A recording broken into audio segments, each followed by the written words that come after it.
flip side for the Apaches goes down in just a second.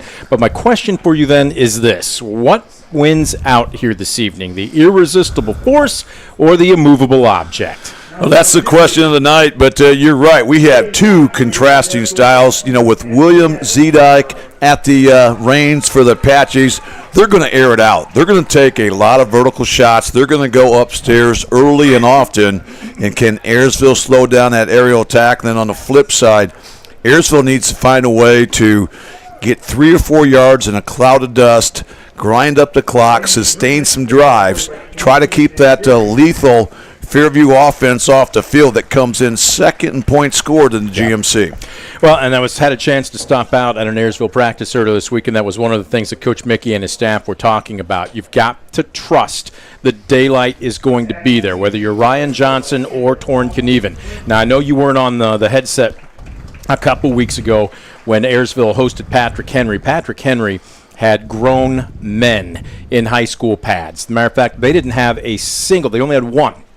They had one offensive lineman under 225 pounds, and they just plain won the point of attack in the trenches. Tonight, a good offensive line for Fairview, but with a couple of exceptions, you're going to see guys again in that 195-pound range, a little bit better matchup. That doesn't mean that you still can't sit back on your heels, but what they're hoping for is with some of the twists, some of the stunts, some of the eccentricics that they're going to bring defensively, that they might have a little bit better of a chance tonight in the trenches. Yeah, I think Ayersville has to at least feel a little bit more confident coming in tonight. Their first 3 opponents, what a meat grinder. Those 3 teams combined for an 8-1 record. And the fact that they've got somebody that they've beaten 3 consecutive times, they have to come on the road here tonight to Apache land. But, again, they have to feel that they've got a chance here to maybe make some hay down there in the trenches where this game most likely will be dictated here tonight. Well, through 3 games, just 2 touchdowns and 1 safety. That's all that they've been able to muster. On the flip side for the Apaches, high-octane offense has led to some high scores. In the season opener, 30 points. In the second week, 28. Granted, that was a tough loss to Delta. And then last week against Bryan, they just simply curb stomped them 34-6. This is a team that it doesn't seem to matter what the down or distance is. You have to be prepared to A, either get pressure on the quarterback, or B, make sure your coverage is solid, because there's no secret as to what they want to do. There's no question about it. And if you give William Zedike time to throw, good luck, because he will pick you apart. So you have to find a way to disrupt him, get him out of rhythm, get him out of the pocket, get him to throw off the move there. Try to force him to beat you with his legs rather than his arms. He doesn't have bad rushing stats, though, either. Well, that's the 2 evils, so I get that. He's 5th in the GMC as far as rushing yards, so certainly he's a guy that can beat you with the leg or arm, but his arm has just been lights out, over 66% completion rate. Those guys lead the GMC in passing yardage, offensive yardage, and so forth. They've really been unstoppable here to this juncture. We'll break Zedike's numbers down, but as I mentioned, they are game-like. And when I say game-like, I mean video game-like. He's thrown for almost 1,000 yards, and we're only in week number 4. He also averages nearly 50 yards per game on the ground, but he's got a slew of talent around him, especially 3 really high-quality receivers. We'll break down those matchups in just a moment. On the flip side, still without Owen Lloyd. The Pilots' starting signal caller got injured late in the second half of the season opener at Swanton. He is not back yet. So the rotation between the freshman and the sophomore continues. It will either be Alex Sigler or Brady Zartman to start. Right now, I believe they're leaning towards Zartman, but Coach Mickey, as we're going to hear in his pregame interview, made it clear there's going to be a rotation there. Look, a freshman and a sophomore, both getting their first taste of varsity action, baptism by fire.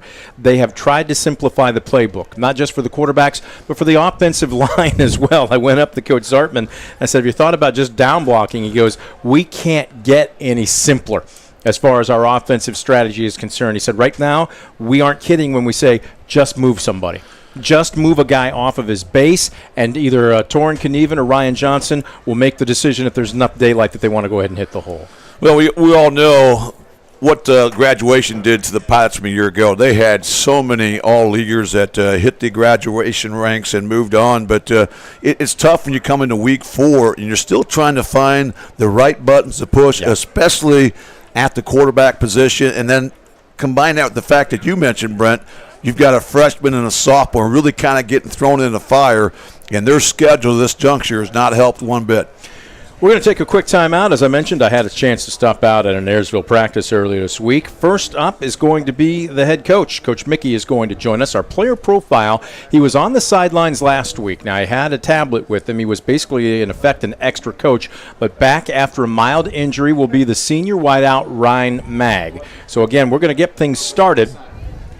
When we come back on the Estill Chevrolet Cadillac pregame show, Coach Mickey will join us. Don't you go anywhere. You're watching the pregame right after this on DCTV Sports. Estill Chevrolet Cadillac is this area's new and used car headquarters, earning your trust one satisfied customer at a time. Estill Chevrolet Cadillac, North Clinton Street in Defiance, and online at drivebobestill.com. The Estill Chevrolet Cadillac pregame show continues. Estill Chevrolet, located on North Clinton Street in Defiance, earning your trust one satisfied customer at a time. You can also check out their selection online at drivebobestill.com. Now, the forecast this week calls for hot, humid, and a bus ride to Fairview. Ayersville is looking to jumpstart their offense, pick up their first win of the season here in week number 4. The Apaches come into tonight at 2-1, trying to defend their home field. We welcome you aboard, everybody. I'm Brent Balbinot alongside Coach Mickey. As we're sitting here doing this, a very productive practice this week, battling the heat, battling each other, but also battling the opportunity to get better. You and I have talked about this multiple times. Another day to practice is another day to improve. How much better is this team compared to just 3 weeks ago? Oh my goodness, we're making strides.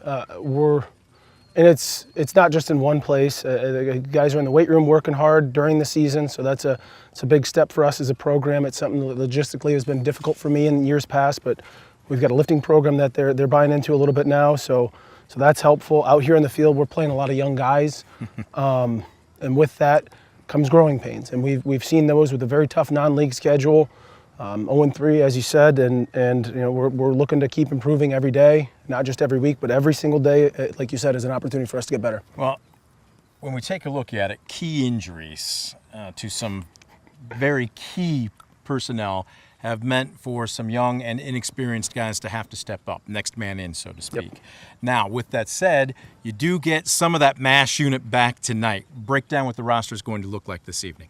We get Ryne Maag back, and that's a big senior leadership for us. He's a stabilizing force for us on both sides of the football.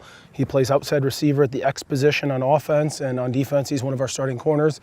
So with a team like Fairview that likes to spread the ball around and throw it so much, it's big for us to have an experienced corner and an experienced defensive back on the field for us. To use a term from the movie Ferris Bueller's Day Off, I know I'm dating myself, mid-'80s.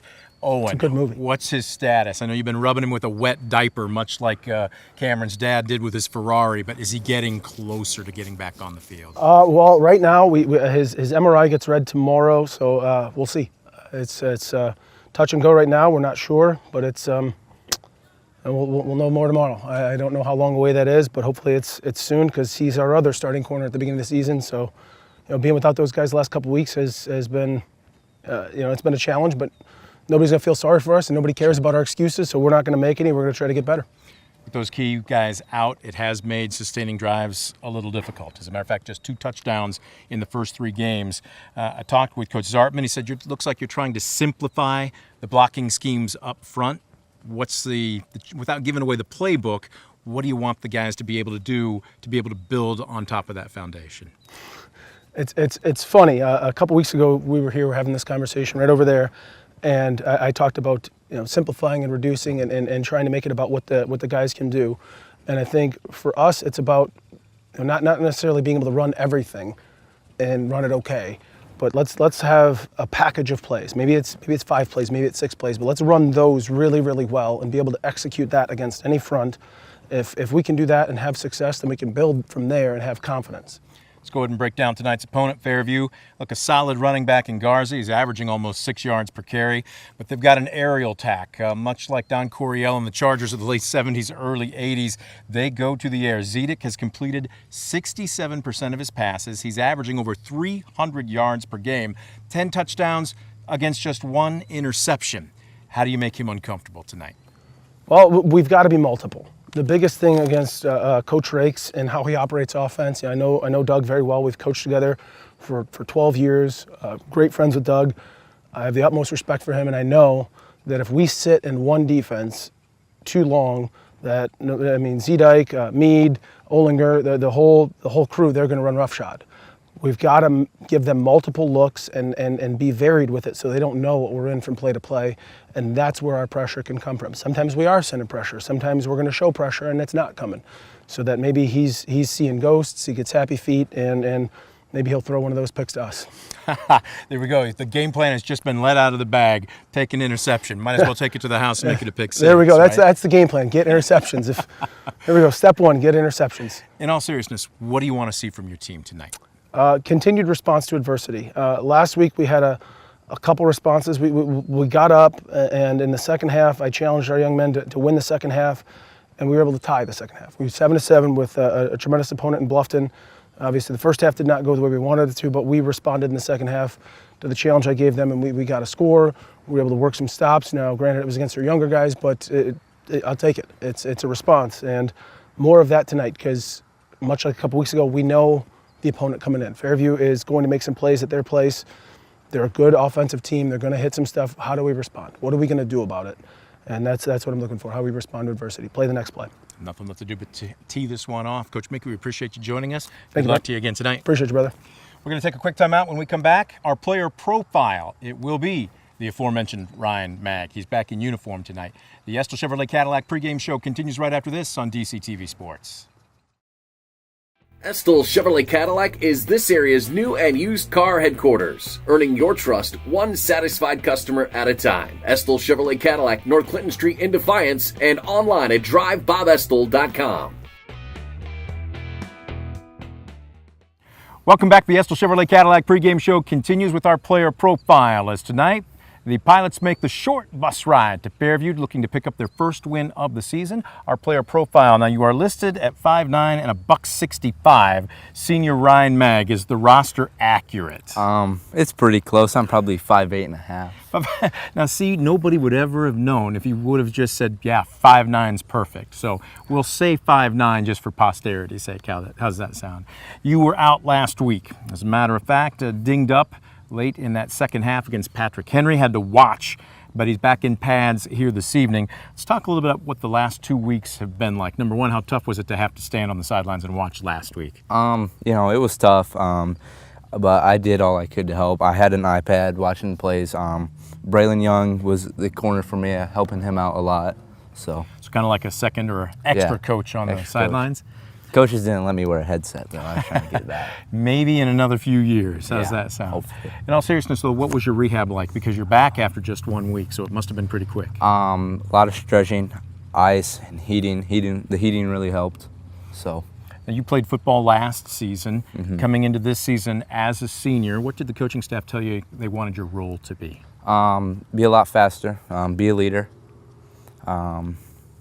So, yeah. And when you say a leader, I'm assuming not just by example, but also a bit more vocal? Yeah. I'm more of a vocal leader. Like, Torrin's more of like the not so vocal leader, but I feel like I could be more of the vocal leader. So you kind of balance each other out there a little bit then, right?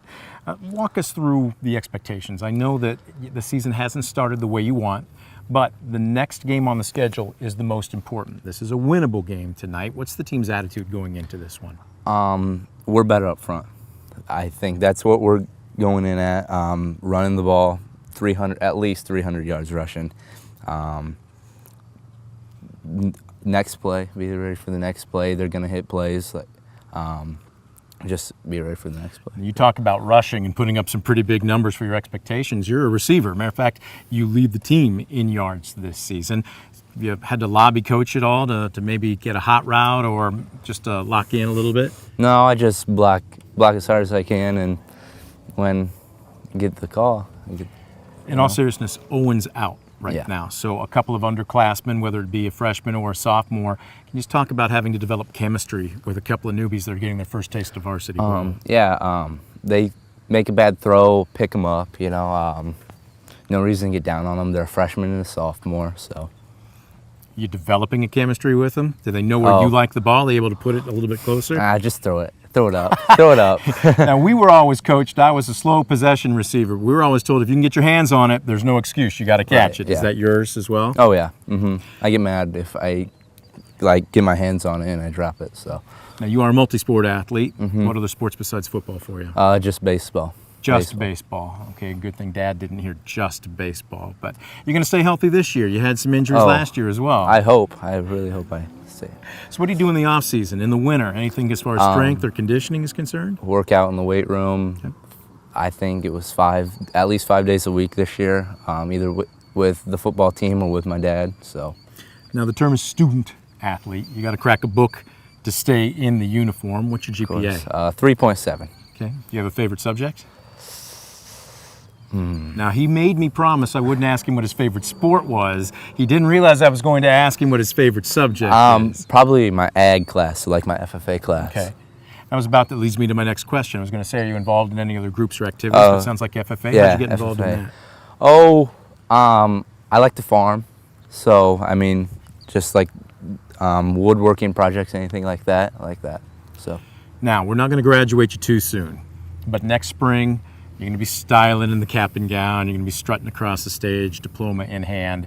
What's the future hold for Ryne Maag? So I've thought of construction, getting into construction, or maybe going to play baseball somewhere and becoming a coach. Okay. So you see yourself staying involved in sports in one way, shape, or form, though, it sounds like.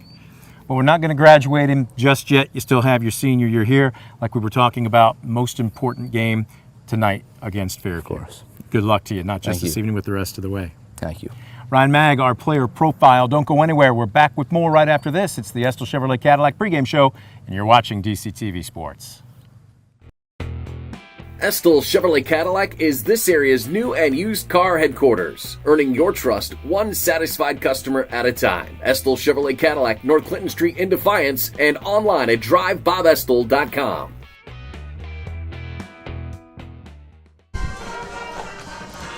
Back at Fairview High School, Brent Balbinot alongside Scoop Miller, the Ayersville Chevrolet Cadillac pregame show about to wrap up as we get set for kickoff, as it will be 0-3 Ayersville taking on 2-1 Fairview. The Apaches with a high-octane aerial attack, and they have been putting it to just about everybody they've been playing. On the flip side, Ayersville has been trying to just establish something. They take 3 yards in a cloud of dust and to chew up some clock. They've got two of the more physical backs in the conference. The problem is they just haven't had much, if any, daylight to hit.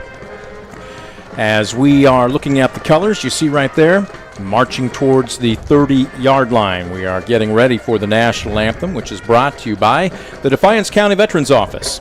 Proud to support local veterans and their families and connect them with resources available to them. The Defiance County Veterans Office.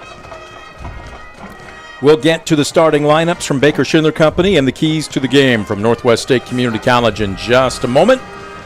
But right now, as God Bless the USA is finished by the Fairview High School Marching Band, the public address announcer asking fans on both sets of the field to stand as we get set for the playing of our national anthem. Brought to you again by the Defiance County Veterans Office.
And the national anthem, brought to you by the Fairview High School Marching Band. Well done, courtesy of our sponsor, the Defiance County Veterans Office, proud to support local veterans and their families to connect them with resources in a time of need. Time now for our starting lineups, brought to you by the Baker Schindler Company, proudly serving the area with the highest quality contracting services for nearly 100 years. Baker Schindler Company of Defiance and Paulding, baker-schindler.com. Scoop, I was not in the booth when the coin toss happened. We haven't discussed it. Do you know who won the toss? No, we were waiting for the Fairview side to get out there for the captains, and then we got distracted. I did not see who won the toss. So we can tell you one of the two teams won the toss, and one of them will be kicking off to the other. We're just not sure who's who just yet. Does that cover everybody's bases? Well, let's go ahead and give you the starting lineups offensively first for Fairview. Again, for the Apaches, we talked about their high-octane offense. William Zedike, the 5'10", 160-pound junior quarterback. Hold on to your hats, folks. Now, let's start with his ground game because he can make plays with his legs. He's got 30 carries for 132 yards and a touchdown on the season. He's averaging nearly 45 yards per game. But through the air, it has been Game Boy-type numbers. 73 completions on 110 attempts. He's closing in on 1,000 yards, and we are barely 4 weeks into the season. He's thrown for 915 yards, 10 touchdowns against 1 interception. He's averaging 305 yards per contest.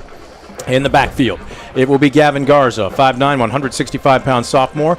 11 carries for 45 yards. He's averaging nearly 15 per game, but he has 10 receptions for 85 yards and a touchdown through the air. On the edges, this is where these guys earn their keep. Logan Ollinger. Yeah, Ollinger, certainly. He's got tremendous speed. He's a guy that can make that big play. He's got 20-plus receptions just 3 games in, so he's someone that will be on the radar of the Pilots all night long. Ollinger, 7 foot, 170 pounds, just a sophomore, 21 hauls for 317 yards, 4 touchdowns. He's averaging 105 yards per game. On the other edge, Gavin Mead, a 6'1", 175-pound sophomore, 24 catches for 320 yards, 3 touchdowns. He's averaging 107 yards per game. They're almost mirror images of each other.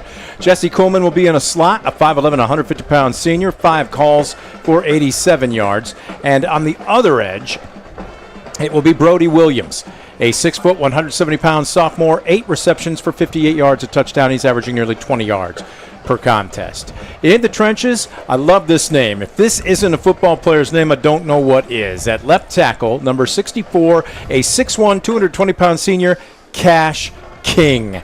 Cash is king here in Fairview. At left guard, Lucas Bonner, a 5'10", 185-pound senior. Jackson Brady will be your center, a 6'3", 210-pound junior. John Yeagle has some beef to him at right guard, 6 foot, 250 and a senior. And at right tackle, Austin Gates, 5'11", 190 pounds and a senior. Defensively, for the Pilots, a little bit of a switch up here from what we saw 2 weeks ago. At defensive end, no change here. Loden Clark, the 6'5", 175-pound senior. On the edge, he's one of the more physical players on this roster. Owen Tressler, a sophomore, though, getting the starting nod at defensive tackle. 5'9", $165, as we mentioned, a sophomore. At the other tackle, Branson Weller, 5'10", 180 and a junior. And at the other end, Garrett McConnell, a 5'8", 180-pound senior. In the middle are the 2 hound dogs. Torin Knieven, 5'10", 200 pounds and a senior. He had half a dozen tackles last week in their loss. Eli Berner, 5'11", 205 and a junior at the other backer. They are going with a nickel defense tonight instead of 3 linebackers. They'll go with an extra defensive back. Now at the corners will be freshman Alex Sigler, 5'7", 140 pounds and a freshman. Again, the senior Owen Lloyd still out. That would normally be his spot, but the freshman steps in. At the other corner, our player profile, you saw him just 5 minutes ago, Ryne Maag, 5'9", $165 and a senior, injured last weekend but back in uniform tonight. At strong safety, it will be Tucker Sproul, the 5'10", 170-pound sophomore, and Ryan Johnson, 6 foot, 185 pounds and a junior as your free safety. The nickelback tonight, another freshman, 5'8", just $145. Again, Kobe Brown. And those are your starting lineups, brought to you by the Baker Schindler Company, Proudly serving the area with the highest quality contracting services for nearly 100 years. Baker Schindler Company of Defiance and Paulding, baker-schindler.com. Time now for our Keys to the Game, brought to you by Northwest State Community College.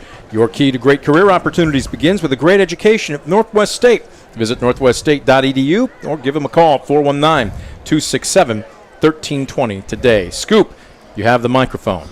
Okay, tonight's keys. We'll start with the visitors from Ayersville. For the Pilots, they have to win the turnover chain. Ayersville needs to really protect the football, and the Pilot defense needs to find a way to create some Apache turnovers here tonight at the reservation. I think the second key for Ayersville, they have to win the trenches. The Pilots lost some awfully key personnel in the line from a year ago. They have to replace. Those guys have to grow up in a hurry here. And that's going to be a key here tonight on who comes out on top. And I think the third key tonight for Ayersville, they have to stay on schedule. This is the team that's really not designed for that big play, home run ball. What they need to do is chew up clock, move the chains. So I think it's going to be important that the Pilots avoid those negative plays and those penalties. If they can do that, they've got a chance here to get the job done and move the football against this Apache defense, who's been roughed up at times this season. There we saw Scoop's Keys to the Game, brought to you by Northwest State Community College. Your key to a great career opportunity begins with a great education at Northwest State. northweststate.edu or 419-267-1320. And now on the Fairview side of things, the keys for the Apaches, I think they want to showcase their speed. They have the ability to hit you at the deep ball. Look for them to take vertical shots early. They also have a powerful running game, and Ayersville's been a little sluggish on the line, giving up 11.6 yards per rush this season. I think the other thing for Fairview, they got to eliminate missed tackles. This is something that plagued Fairview all last season. It plagued them in that Week 2 loss to Delta. And I think the third key is the Apaches need to get off the field on third down. So when they get Ayersville in those third down scenarios, they have to rise to the occasion and try to establish field position tonight. Again, the Keys to the Game brought to you by Northwest State Community College. As Ayersville out in their white jersey tops with the gold lettering and numerals and the powder blue jersey pants and helmets. Fairview in the gold jersey tops with the black lettering and numerals, the black trousers, and the black helmets. Ayersville will be kicking off from right to left on your screen. That is going to be Alexander Makowski. Makowski is from Poland. He is a foreign exchange student, from my understanding, and they have worked with him.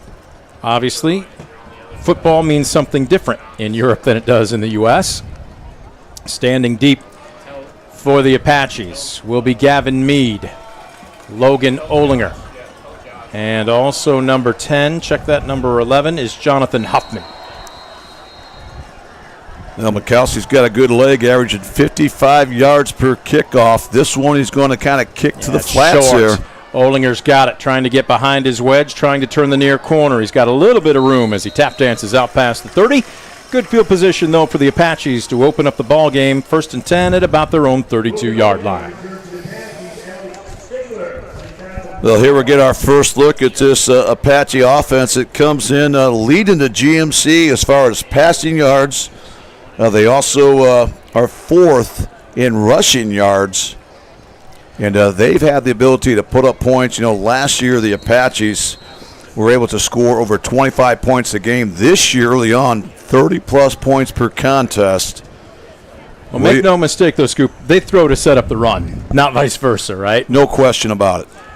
Two-step drop, all day to throw, airing it out down the far sideline. Olinger's there, and it's deflected at the last second. It got into his pads, maybe a little deep, trying to get a number on the young man that got a hand on him. It might have been Ryne Maag.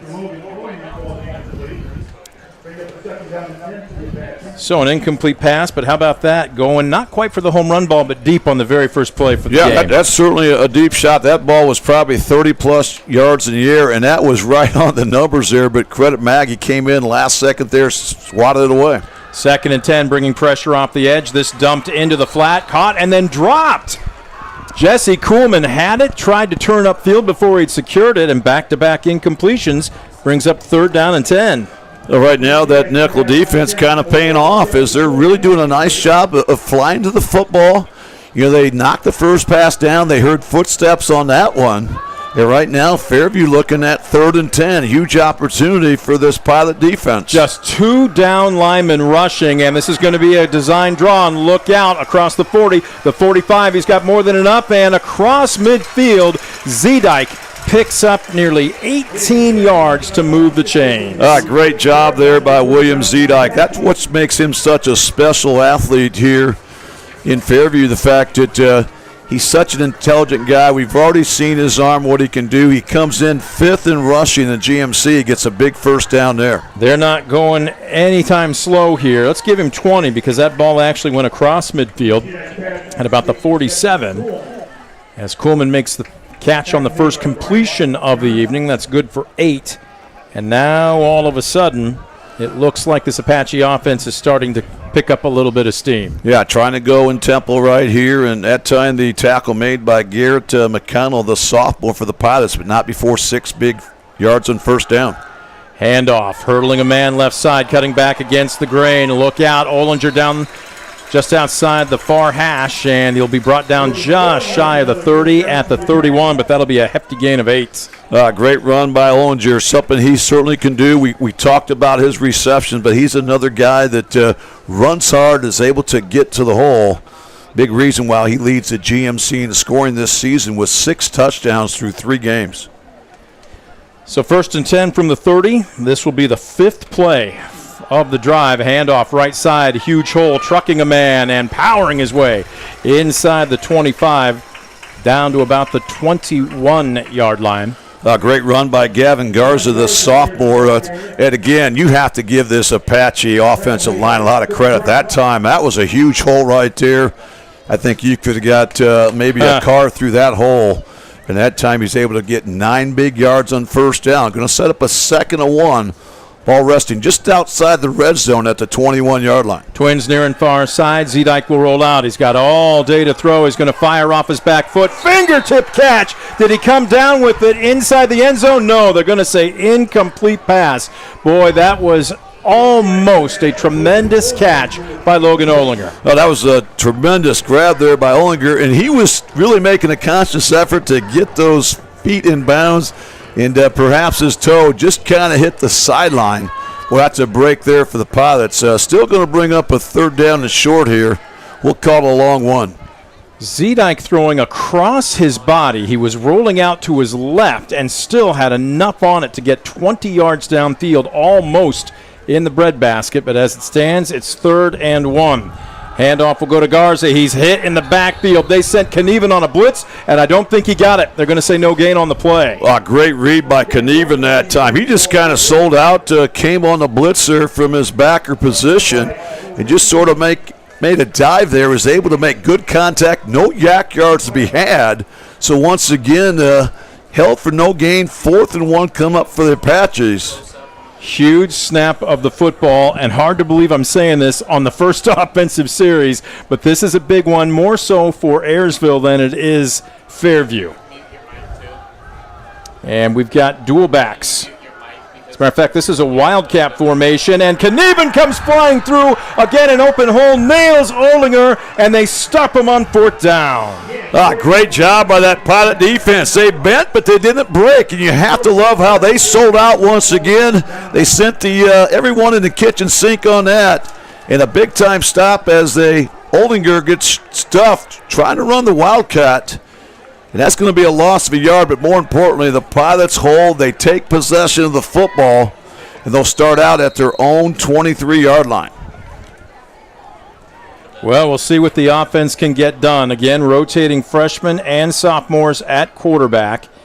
And I believe, this is going to be Zartman as the handoff straight up the gut. And this is what Ayersville wants to do offensively. 3 yards and a cloud of dust. And they open it up with arguably their most physical runner in Knieven. Yeah, they're going to work the play clock down. They're not going to really go in tempo, no huddle offense. They want to try to shorten this game, and they want to do it by keeping that clock running, moving the chains. As long as they get the first down, they'll take it. If it takes 3 or 4 plays, that's not going to bother the Pilots one bit. Again, they have to stay on schedule. We talked about that in the keys. Brady Zartman, the 6', 185-pound sophomore, yet to complete a pass in 10 attempts so far this season. And he's not going to need to here as Knieven off the right side. Somebody got in on him, grabbed his right leg, and he actually hopped back, but he is a very physical young man. Let's see where they spot forward progress across the 25 to the 26. So that's going to bring up third, and what are we going to call it here? A short 7, long 6? Yeah, they're going to call it 3rd and 6. And right now the Pilots, they're not getting that 3 yards in a cloud of dust. They're getting 2 yards in a cloud of dust. They're going to have to make a little hay here. Now, I wouldn't be surprised, the fact that the Apaches a heavy favorite. 4-down territory, if you make that 4th down manageable, maybe 4th and 2 or shorter. Maag wide to the far side. Clark to the near side on 3rd and long. They're going to hand it off straight up the gut out to the 30. That's going to be a gain of 4, but it's not going to be enough. No, that's unfortunate. They had a little hole in that right side, but good job there by the DBs of Fairview to step up and not let them get to that second level. It looks like the punt team coming on here for the Apaches. So great answer by that Fairview defense. They're able to force a 3 and out. So on to punt, Knieven. Back to return will be Olinger. The snap, it's a fake, it's to a nutback, and he's across the 35, out to the 40. They ran a fake on less than 4th and 5, deep in their own territory, and Coach Mickey, a little riverboat gambler, picks up a 1st down. Well, you have to give the credit to Coach Andrew Mickey, the fact that they're backed up on their own 30-yard line. It's the first offense possession of the game. They roll the dice on 4th and 2. They execute to perfection. What a big 1st down pickup. They get the ball out to the 39-yard line with a fresh set of downs. 1st and 10, Zartman under center. They're going to hand it off. It's an ISO, and almost losing the football. Knieven really covers up as he was running off the hip of it looked like Ryan Johnson, and that's what that play is designed to get a little bit more. Scoop, it's not pretty, it's far from fancy, but if they pick up 3 yards, they feel that they're going to be able to move the chains. And again, I think that's a positive gain on 1st down. They get 3 yards. That's what they're trying to do. Eat up some clock. Keep that Apache defense on the field. Keep that Apache offense on the sideline. And right now, again, no hurry to snap the football, as they'll go under center here with under 10 to go. Zartman barking out the signals. They're going to fold in a man and handing it off. Knieven to the 2nd level. Takes 1, takes 2 with him as he powers his way out to midfield for a gain of 8. Well, Torrin Knieven is such a load. You mentioned how he had nearly 1,100 yards last year before he broke his leg. He also averaged just over 6 yards per carry on the season. This year he's been stymied to less than 2 yards per carry, but a lot of that has to do with inexperience on the line, something they're trying to get better at game by game, and they move the chains once again. 1st down right on the 50-yard line. They folded Eli Berner in as basically a second fullback, so he ran behind 2 of the more physicals. They're going to run a buck here. It's a pitch to the far side. Knieven outside the far hashes. He's across midfield. A pickup of about, again, 3 yards as he's out to the 47-yard line. Well, nice job mixing things up. That time they went with the buck sweep there to their side, and Knieven's able to cut that back up the field. And again, they got the 3 yards they're trying to do. And again, more importantly, winning that time of possession right now, trying to shorten this game down. 2nd and 7 coming up here for the Pilots. This will be the 7th play of the drive. They got the 1st down on the fake punt. It's 2nd and 7. Handoff, this is going to be a slam as they tried to get the defense to bite on what they thought might be a pitch to Knieven. Ryan Johnson, tough sledding when there's no snow, and he's going to be lucky if he fell forward for a yard. Yeah, that time I think that's all they got was a yard. That time they tried that quick hitter right up the A-gap there, but great job there. Down in the trenches, middle linebackers doing a great job of kind of not allowing those yak yards. 3rd down and 6 coming up here for the Pilots. Well, you've got to figure this is 4-down territory for Ayersville. Well, certainly if you don't lose yards here, I wouldn't be surprised once again if we see Ayersville make this 4-down territory. The handoff off an ISO and powering his way into the 2nd level. Yards after contact, as Scoop talks about. It's one thing to absorb contact. It's another thing to run through it. And that's exactly that's number 24. That's not 44. That's Garrett McConnell. But he picks up 5, and this is certainly 4-down territory. Yeah, we're not going to see the fake punt this time, but what we're going to see is the Pilot offense on the field here going for it once again on 4th and 1, trying to extend this drive. This is just, can you move your man off the line of scrimmage? We'll see if this is a keeper. It's going to be an ISO. Knieven's hit, and I'm not sure if he got it. Boy, it's all about the spot. It's going to be within half of football either way, but they are going to move the chains. Awfully close. He did get the ball right to the 40-yard line, and that was the key there.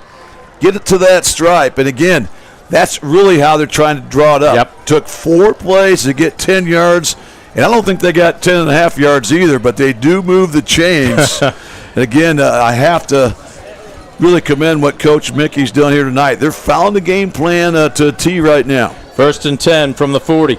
This will be the 11th play of the drive. They're going to pitch it. Sweep near side. Knieven lowers the shoulder, powers forward down to the 35, but again, a healthy gain of 5. Again, great job of mixing it up. They go with that buck sweep to the wide side, and pretty good blocking up front that time. And that's huge. You get 6 yards on 1st down. But again, it's not like they're looking at a free down. They're going to take a shot deep. They're going to continue to try to play Ayersville football, try to go with that power football, off tackle, see if they can wear down this Apache defense early. 2nd down and 5 from the 35. ISO, Knieven lowers the shoulder, absolutely bowls over a would-be tackler in Brett Ryne, and he's going to be close to the 1st down as he's down at the 31. It's going to be 3rd and 1. Ryne came in and put a lick on Knieven, but Ryne comes in, their leading tackler coming in, averaging over 11 tackles per contest. But that time, it looked like there was 3 yak yards to be had on that run. So once again, certainly 4-down territories we've seen. 3rd and 1 coming up from the Apache 31-yard line. We approach the 2-minute mark. This has been an extended drive for the Pilots, and it's been mostly this man right here, off right side. Knieven takes 2, 3 defenders inside the 25, down to the 23-yard line. Yeah, that's impressive run once again by Knieven. Right at the teeth of that Fairview defense. We've seen Fairview here early on 3rd and 4th down, put 9 guys up in a box, but that has not slowed down this Pilot offense. It continues to have a nice sustained drive here. They move the chains once again. Knieven with a gain of 8 makes it 1st and 10 from the 22. We're now under 2 minutes left to go here in the 1st quarter. Ayersville playing keep away. This time it's going to be another back. This is going to be McConnell off the A-gap on the left side, and he's inside the 20 to the 19. That'll be a pickup of about 3. No, that's huge. Again, they're staying on schedule. So important for this Pilot team. When you don't have that big hitter, home run guy you can throw to, what you have to do is sustain drives. You've got to stay on schedule. And right now, the Pilots doing an excellent job of getting positive yards, avoiding penalties. If you're Fairfield, do you just put everybody in the box right now because you know what's coming? Well, I think you have to dare them to throw the ball. You mentioned 0 for 10 through the airways. Force them to go upstairs if you can. Easier said than done. Wow, out of the wing, and this is going to be a handoff to a new back. This is going to be Tucker Sproul, who's normally their wing back, and he does a little tap dancing to the 2nd level and works his way down to the 15. That'll be a pickup of about 4. It'll bring up 3rd and 3, and barring a penalty, this is going to be the final play of the 1st quarter. Oh, nice run there by Tucker Sproul, who comes in averaging over 7 yards per crack. So good run there once again on 2nd down. Sets up a 3rd and 3, right where the Pilots want to be. They now have it in the red zone. Knieven and Ryan Johnson in the backfield. They're going to hand off on a slam. Knieven squirts underneath one man, carries another with him down to the 11, and that's going to be enough to move the chains by about a yard. He needed 3. He got 4. I just can't emphasize enough what an impressive drive this is for Ayersville. They continue to chew up clock. They're moving the football. They have it in the Stanball Jewelers red zone here, where they're 2 for 2 this season in the red zone scoring touchdowns. And they are going to elect to catch their breath and switch ends of the field. So the Pilots will be looking at their 15th play of the drive when the second quarter returns. They'll do it in the Stanball Jewelers red zone. Stanball Jewelers, your trusted source for diamonds, fine jewelry, watches, and gifts. Whether you're looking for a dazzling engagement ring or a timeless anniversary gift, check them out today. They've been serving the community since 1948. No score. Second quarter when we come back at Fairview. Pilots on the drive. You're watching DCTV Sports. Brunswick Eye and Contact Lens Center. Personalized service and quality products in a friendly and caring atmosphere. Schedule your appointment today. Brunswick Eye and Contact Lens Center, Stadium Drive in Defiance, and online at visionsource-brunswickeye.com.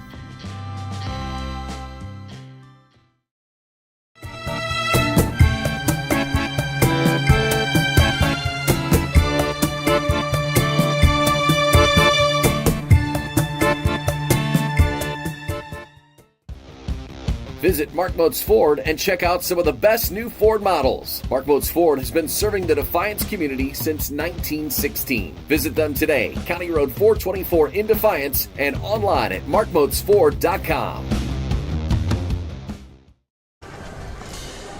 Back at Fairview, coming out of that Mark Moats Ford timeout. Visit Mark Moats Ford and check out some of the best new Ford models serving the Defiance community since 1916. Mark Moats Ford on County Road 424 in Defiance. Online at markmoatsford.com. First and 10 from the 11-yard line. This will be the 15th play of the drive. It is a sweep to the far side. Knieven lowers the shoulder, busts out of one tackle. High steps it into the end zone. Touchdown, Pilots. Wow, what an impressive drive there by Ayersville. They not only chewed up most of that first quarter, they're able to hit pay dirt there on that buck sweep to the outside by Knieven. And after 15 plays, the Pilots hit pay dirt, and they strike first here at the reservation, taking an early 6-0 advantage over the Fairview Apaches. Scoop, I'll tell you this, though. It was all predicated. That drive turned on the conversion of the fake punt on just the fourth play of that drive. When you think about it, they punt that football away. Fairview's going to get great position. Their offense is right back out there after they had 4 first downs on their initial drive, but instead turns into a 15-play drive. That's one for the highlight books right there. Mikowski on to attempt the point after. Snap is down. Kick is up. It splits the uprights. Gentlemen, the two officials got to discuss it. It is good. It certainly looked like it from here, but we've been known to see things differently than on the field. Well, after that Tenor Archbold game last week, the officials made sure they were all on the same page, and it did split the uprights. Great start here for the Pilots, up 7-0 early in the second. We're going to take another Mark Moats Ford timeout. Back with more from Fairview right after this. Pilots 7, Apaches nothing. You're watching DCTV Sports. The Strady Center for the Arts. Entertainment on a whole new level.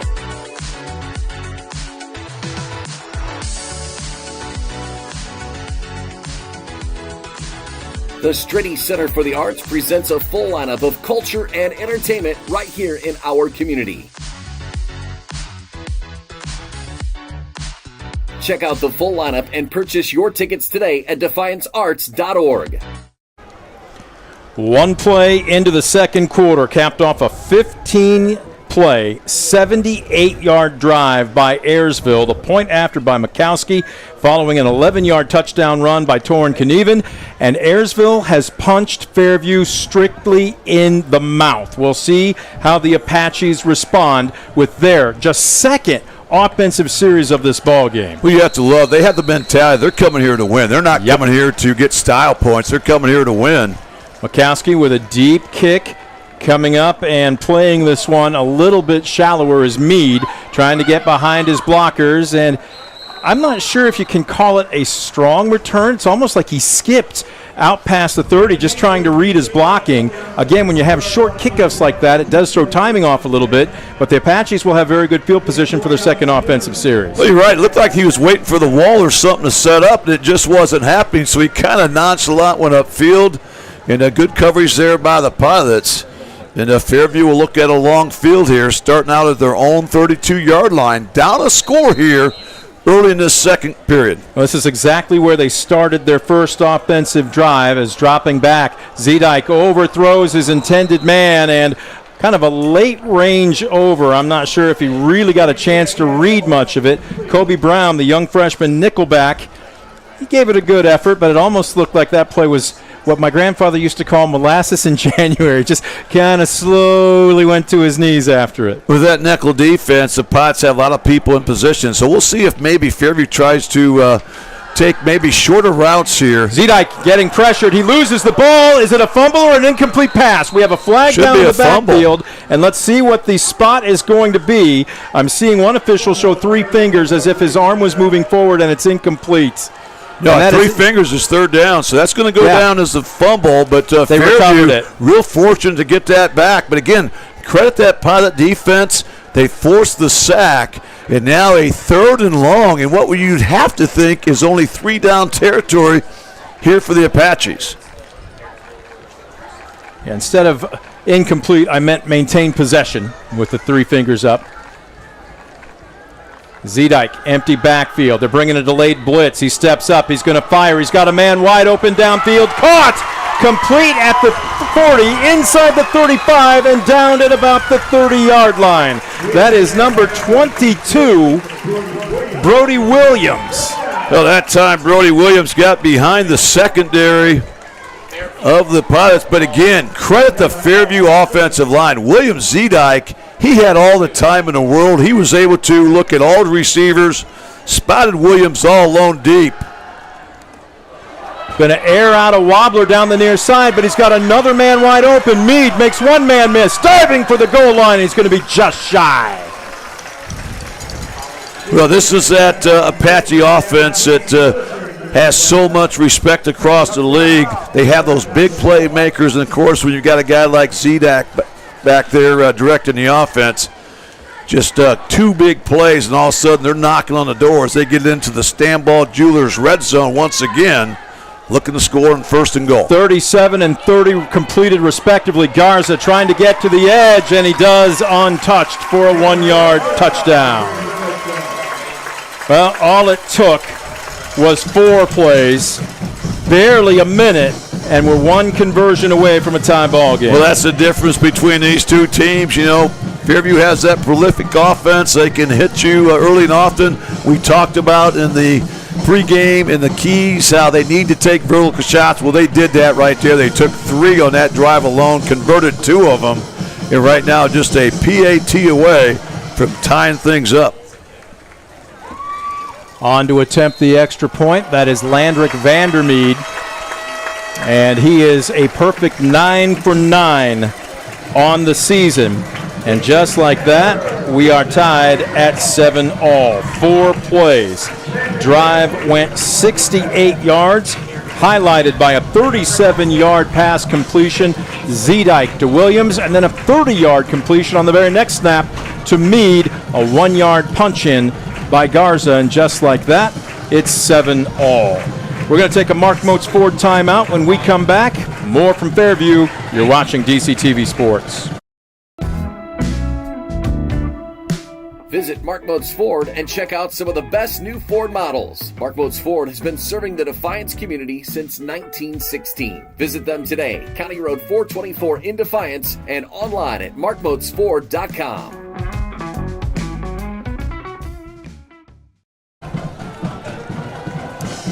Back at the reservation, there you see midfield here at Fairview.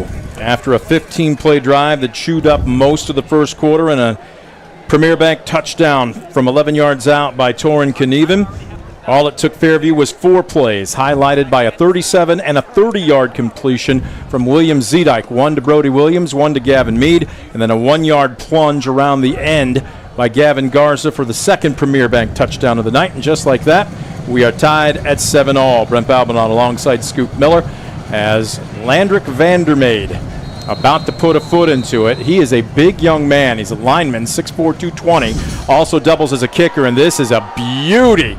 Fielded just inside the sideline on the near side of the hash mark.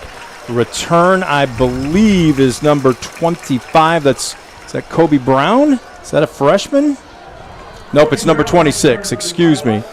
And that is going to be Logan Clark, and that makes a little bit more sense that they'd have the senior back there to return. Yeah, nice return by the senior. A strong kickoff there by the Apaches, something they're used to. They've really done a nice job of forcing teams to field it just outside the goal line all season. That brings it out to the 30-yard line. Remember, the Pilots' average starting position this season at their own 26, so this is kind of where they're used to. Yep. 1st and 10 from the 30 coming up in their second drive of the ballgame. It's going to be the freshman at quarterback now, Alex Sigler. Same philosophy as they're going to try and run their two big studs in the backfield, but that time not much doing off the left side. Well, that's a huge play by that Apache defense. They have to find a way to control first down and get this Pilot offense off schedule. If they can do that, remember, this Ayersville team is as close to being one-dimensional offensively as you're probably going to see, so you want to try to force them to go upstairs. That's a good start there for the Fairview defense, allowing just 1 yard on first down. 2nd and 9. Looks like Clark wide to the far side, Maag wide to the near side, Johnson and Knieven out of the wing. They're going to hand it off to Knieven. Looked like the timing on that play got a little bit gummed up. I'm not sure, but it looked like Sigler maybe didn't quite have a clean handle on it, and Knieven did the smart thing to wait at the mesh point, but it kind of threw the timing off as Johnson can take on more than one defender, but in that situation, timing a little off, and Knieven did a good job just to pick up 4. I thought he did a great job. You know, he got more yards than probably you'd expected once you saw that development, but again, that kind of gets him closer being on schedule. We're going to call this a 3rd down and a long 5. The ball still in their own territory at the 35-yard line. This is still very much a running down. It's going to be a design quarterback draw. They're going to run both Johnson and Knieven in front of Sigler as he tries to just squirt his way in between the hash marks out to about the 37. He's going to pick up 2, but they're going to be short. Well, I think Ayersville's already showed their hand. You know, they clearly think it's 4-down territory. That's not a run that's designed to pick up 5+ yards and get a first down. But what it does, it gets it to 4th down and a long 2. So, once again, looks like that Pilot offense on the field. This will be the 3rd 4th down conversion they're looking to hit here in this first half, and it's a big one. We'll see if Sigler, well, I was going to say will he go with a hard count, but he's coming out of the gun, and it's going to be the same play again. Freshman trying to run off the hip of both the seniors, and he's not going to get there. Forward progress will be stopped at about the 38, no gain on the play, and the Pilots turn it over on downs. Great job that time by that Apache defense. They really stuffed it. They put 9 guys up there in the box, and they knew it was going to be the snowplow pretty much coming. That time looked like Zartman was calling his own number. That was Sigler, the young freshman. My mistake, but again, credit the Apaches there. That was a great defensive stand, and now this offense trying to pick up where they left off on their second drive. Were able to really do a great job of moving the football quickly and knot things up. Great field position. 1st and 10 from the Pilot 38, empty backfield. They're bringing pressure off the edge. This is going to look like a slip screen. They were trying to get it to Gavin Mead. It was there, and the ball just went through his fingertips. Yeah, that's a play. That's kind of been their bread and butter. You know, they get that slip screen on the outside, that wide receiver screen, and when he catches it in motion like that, that's a tough tackle to make on a guy like Gavin Mead. They've got their 2 studs to the near side, same side of the field here, Scoop. Mead and Olinger both to the left, and hit as he throws. This is popped up, laying out, and is it intercepted? No, they're going to say incomplete. What an effort. Ryan Johnson laid out, put every ounce he had into it, and he just couldn't quite get to it. If he's 6'1" instead of 6 feet, that's an interception. Oh, that's a huge break there for Fairview because he did all he could. It looked like he made an incredible play. He laid out there, tried to make that shoestring catch. And Zelak that time took a shot. So great pressure there from that Pilot defense. They had a corner blitz on, and they really were able to get him on the turf there. Just bring up a 3rd and 10. 2 down linemen. They're not really even running anybody down here at 3rd and 10, and this is going to be a designed keeper up the far side, as this is going to be Brody Williams. Squirting inside the 35 down to about the 33, so a pickup of 5, but it will bring up 4th and roughly 5. Well, that time they went with the empty backfield. They had the nice spread situations, trips to the left, twins to the right, and Zedek on a design quarterback draw was able to get some good yards, but certainly 4-down territory. 4th and 4 coming up. We'll see if the Pilot defense can have an answer after their offense got stuffed on 4th down. Straight drop, pump fake, firing on a skinny post and overthrows his intended receiver. That was Jesse Kuhlman, and just miscommunication between quarterback and receiver, and they'll turn it over on downs. Yeah, great job by the Ayersville Pilots. Again, they got good pressure up front, but they had great coverage in the secondary. They had 3 guys back there really covering the 2 top Fairview receivers, and just no chance for that play to connect. And a big stop there by the Pilots. They'll take over at their own 32-yard line. Which is where pretty much they started this drive. So it's almost a wash with 7:12 left to go in the first half, tied at 7. Quarterback under center. This is going to be Zartman handing it off, and this is just a powered dive, or what we used to call a slam, just off the A-gap, left side. Just try and get a little bit of daylight between your guard and your tackle as he falls forward. Maybe a gain of 1. Well, you can see the Apache defense creeping in each and every play, making things a little bit tougher. Right now, the Ayersville backs are feeling that contact, sometimes in the backfield, sometimes at the line of scrimmage, but they've had to earn everything. They get just 1 yard there in first down. Johnson and Knieven out of that wing formation in the backfield. Zartman under center. This is going to be a buck sweep, and they feather him out. He's hit in the backfield, and that is just a great job by Olinger to feather that play out. And we also have a flag in the Pilot backfield. Wow, what a great play by the sophomore Logan Olinger that time. He sold out. We're going to have a hold coming up against the Pilots.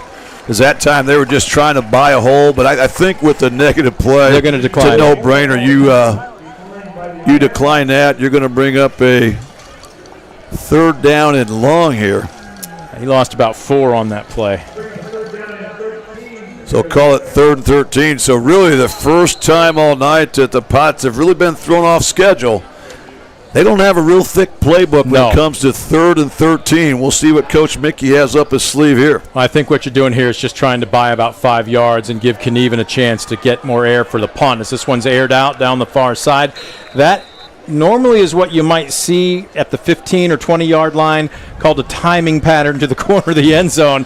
In this case, it was a timing pattern out at the 33, and that's just putting air under the ball and hoping your athlete can run underneath it. Yeah, and that's the play that you're going to have to really just hit it perfectly to connect, but it's a safe play as far as you're not going to risk a pick. But what it does do, it stops the clock, and Fairview will get the football back here as we approach the midway point of the second quarter.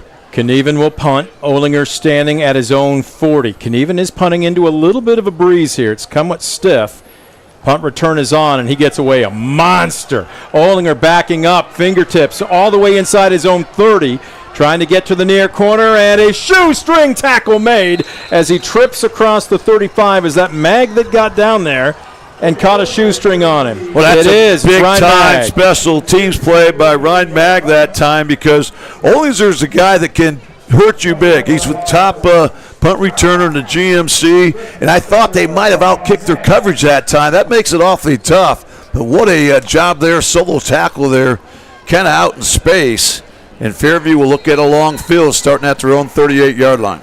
Still excellent field position and plenty of time. They don't need a lot with that high-powered passing offense.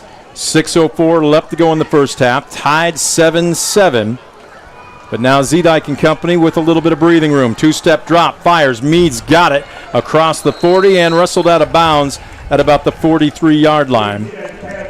And that was Maag there, that all 5'9", 165 pounds of Maag took him out of bounds. Yeah, good-looking hit that time by Maag, but credit to Gavin Mead. A nice comeback route that time, designed to get 5-6 yards.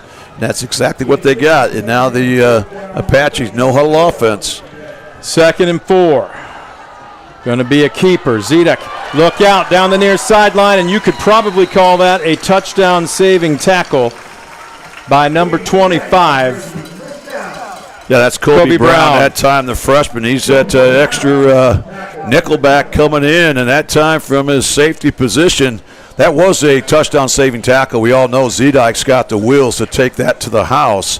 But another first down for the Apaches. They now have the ball in Ayersville territory. It's a 21-yard gain. It is 1st and 10 from the 41, and Ayersville wants a timeout. 5:20 left to go in the first half. 7-7, but 1st and 10 from the Pilot 41. The Apaches knocking on the door. We'll take a Mark Moats Ford timeout. We're back after this on DCTV Sports. Visit Mark Moats Ford and check out some of the best new Ford models. Mark Moats Ford has been serving the Defiance community since 1916. Visit them today, County Road 424 in Defiance, and online at markmoatsford.com. 5 minutes and 20 seconds showing up on the scoreboard clock. We welcome you back to the reservation. Fairview High School matchup of the 2-1 host Apaches and the 0-3 visiting Ayersville Pilots. Two completely different styles offensively, and it is shown as how we have a 7-7 tie. On their first offensive series, the Pilots went for it on 4th and 3 deep in their own territory, converted, and then 15 plays at the end of the total drive, an 11-yard run by Torin Knieven. On the flip side, their very next offensive series, they only needed 4 plays from their own 32-yard line, one a 30 and one a 37-yard completion to Brody Williams and Gavin Mead from William Zedike, and then Gavin Garza went in from 1 yard out. That's the offense for both teams. 1st and 10 from the 41. They're going to run almost a little bit of a counter, it looked like there, as Garza tries to work his way in between the hash marks and picks up about a yard. Yeah, that time out of the pistol, Garza's able to try to cut across there in a little slant run there, but he ends up getting stuffed there near the line of scrimmage. Falls forward for a yard. Good job there by that Pilot defense to bring up a 2nd and 9. Empty backfield. Zedike, 2-step drop, looking right, fires on a quick slant. It is complete. He's got Jesse Kuhlman, who backpedals his way inside the 30 down to the 29, and that will be about an 11-yard pickup and a good move for a first down. Well, that's a great pitch and catch right there as Kuhlman on that quick slant. He was the wideout that time. A great throw once again by Zedike. The Apaches have a first down through the airways. That's their 8th of this opening half. 1st and 10 from the 29. Zedike, 2-step drop, looking left, flushed out of the pocket. He's got a ton of green in front of him. Out past the 25, the 20, inside the 15, but there is a flag back at about the 33-yard line, and this one may be coming back. Oh, that's a huge break for Ayersville because Olinger was coming across the middle on a drag, and he was wide open, but credit Zedike. He saw the whole right side open up, and so he motioned to Olinger to go block for me, and we'll get 10 additional yards, but it will come back, as this is really going to be the first penalty I was going to say assessed here tonight. Ayersville had one earlier that the Apaches declined. Yep. But this comes at a good time here for this Pilot defense as that moves the ball all the way out to the Ayersville 39-yard line, where Zedike and company will look at 1st down and 20 here. But again, they have their whole playbook open right here. There's no question about it. And they've got 4:17 to work with in a tie ball game. Zedike with quads to the near side. They're going to try and set up. This is just a true jailbreak screen. It is complete to Logan Olinger off the near sideline. Let's see where he stepped out of bounds. It looks like he's inside the 25, waiting to see what the side judge is going to say. And holy cow, closer to the 20 at the 21-yard line.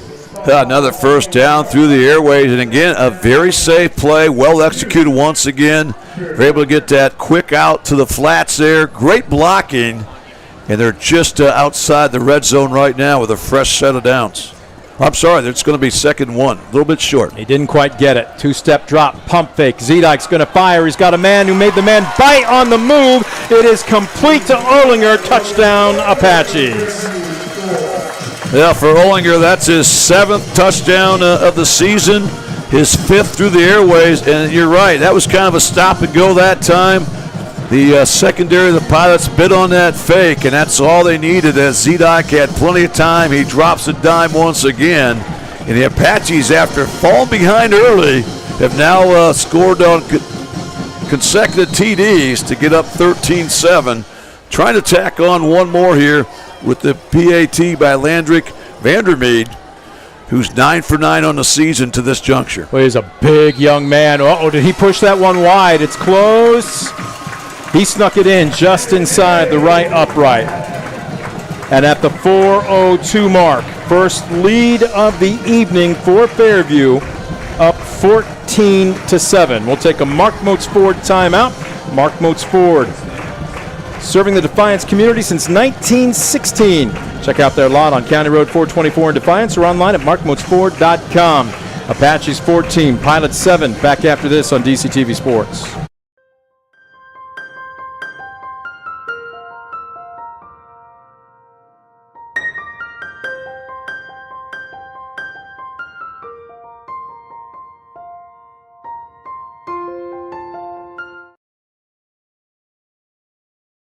Got Paul.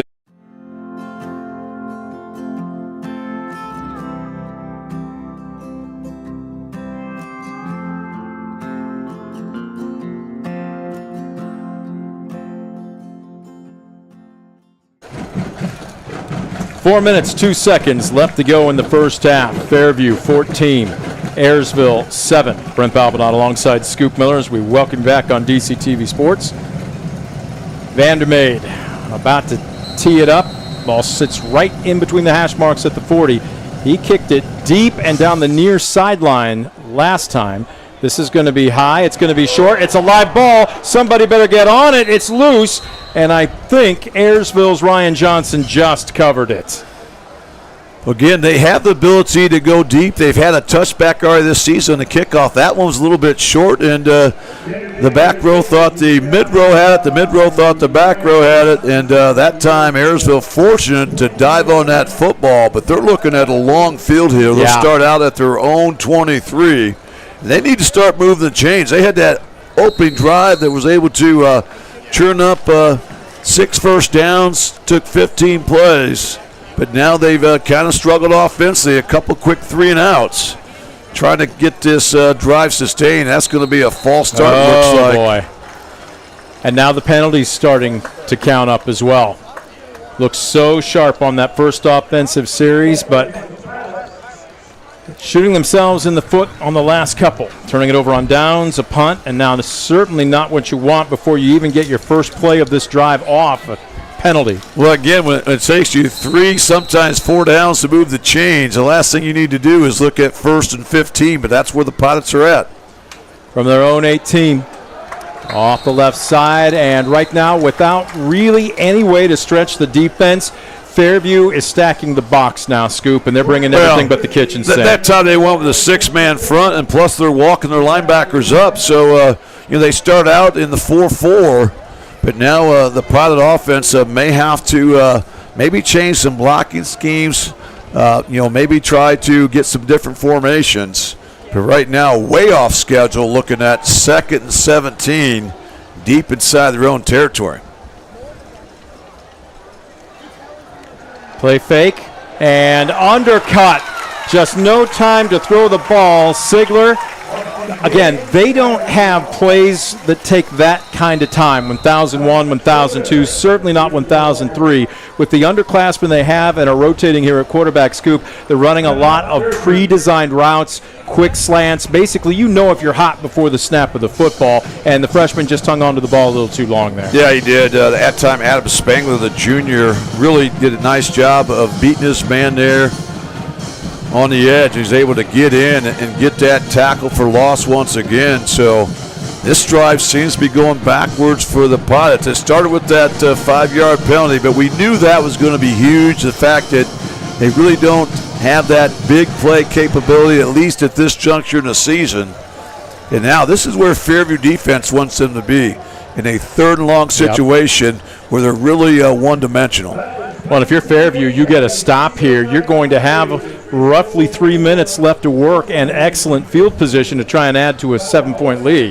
Yeah, if Fairview gets the ball back, I don't care if they've got a minute and they've got a timeout or two. They're in great shape, with the ability to go deep with the speed they have, try to showcase that. So this is a big play here for Ayersville coming up. I know you don't have a lot in your playbook for third and we'll call it maybe 19 yards, but they have to find a way to keep that Apache offense off the field. Right now, Scoop, I think Coach Mickey would be happy if they picked up 7 or 8 and just gave Knieven a little bit more room to punt. Nothing wrong with checking down and flipping the field. Empty backfield. Yep. Well, Sigler, they're going to send a man in motion, and it's going to be a reserve. It's going to be a pass. Maag looking downfield. He's going to air it out into double coverage, and it's intercepted. Olinger down the near sideline, still on his feet, makes a man miss, spins out of another tackle, diving for the pylon. We've got a flag. Is he in? He is. That's a touchdown, but hang on. We've got a flag out at about the 20-yard line. Well, that time a little trickery. Maag did a nice job avoiding that sack, but it looked like he had room to run. I'm not sure if he got the first down, but he would have got 15 yards plus, and that time he maybe tried to force one. And great athletic play once again by Olinger. This is most likely going to be an illegal block on the return, so it's just a matter of where they spot the line of scrimmage now. We're waiting for the officials to sort things out on the field. It should take it back to the 20-ish. We'll see where they spot it exactly.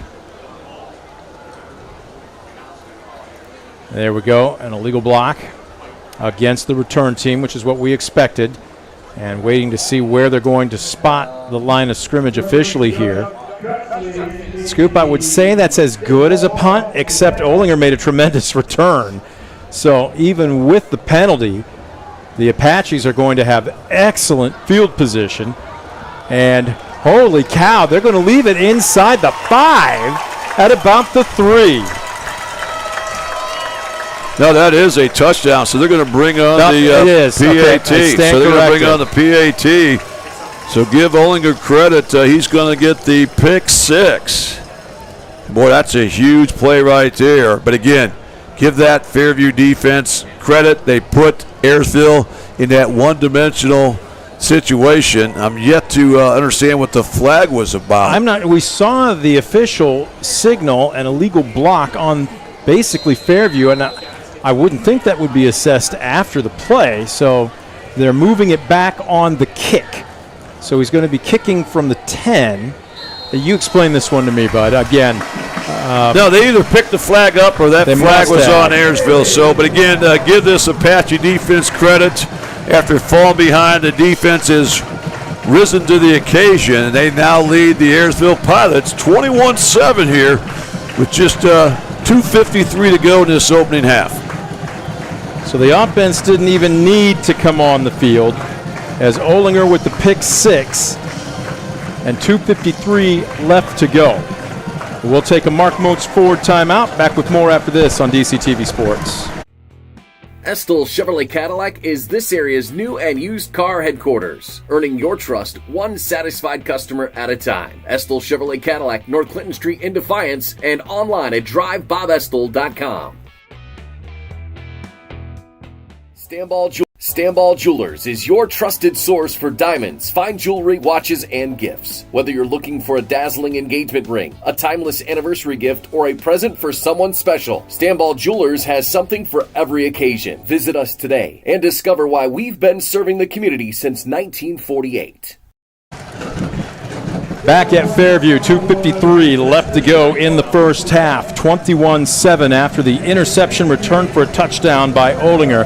I have now received clarification on the call. It wasn't an illegal block.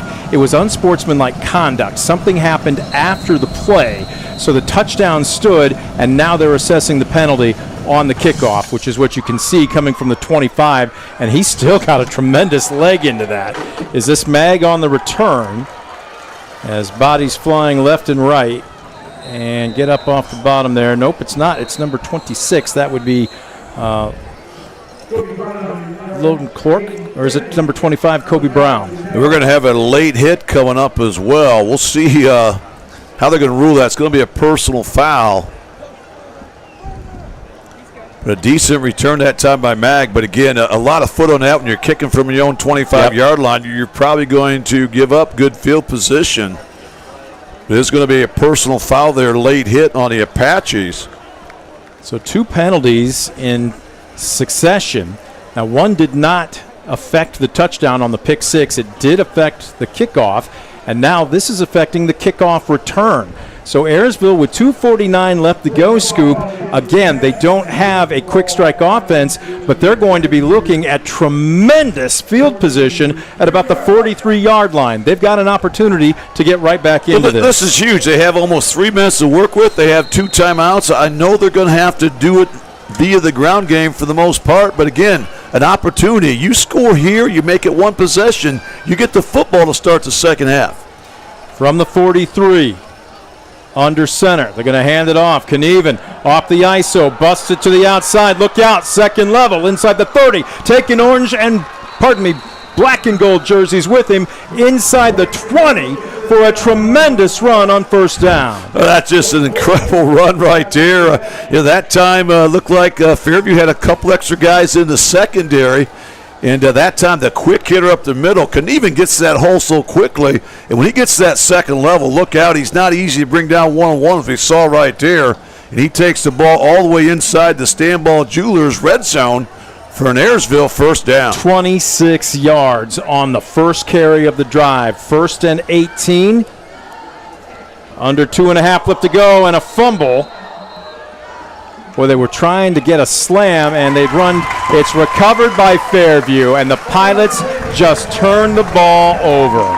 Oh, my goodness. Yeah, that's something that's plagued Ayersville on the season, who is now -4 in the turnover department. But, again, one of the keys we mentioned for Ayersville, they have to win the turnover battle. They have to have, I think, more possessions than Fairview, and that hurts because they had an opportunity. And don't look now, with 2:15, Fairview more than capable of driving the field, especially with a couple timeouts. We're going to take a Mark Moats Ford timeout with 2:15 left to go in the first half.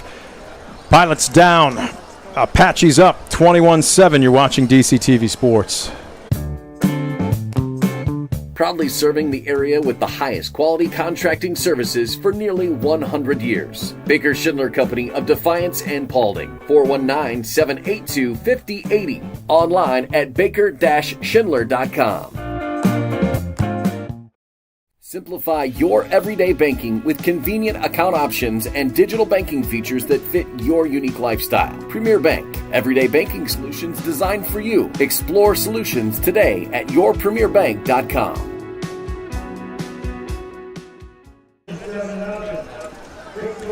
Two minutes, 15 seconds left to go in the first half. We welcome you back to the reservation. Brent Balbanot alongside Scoop Miller.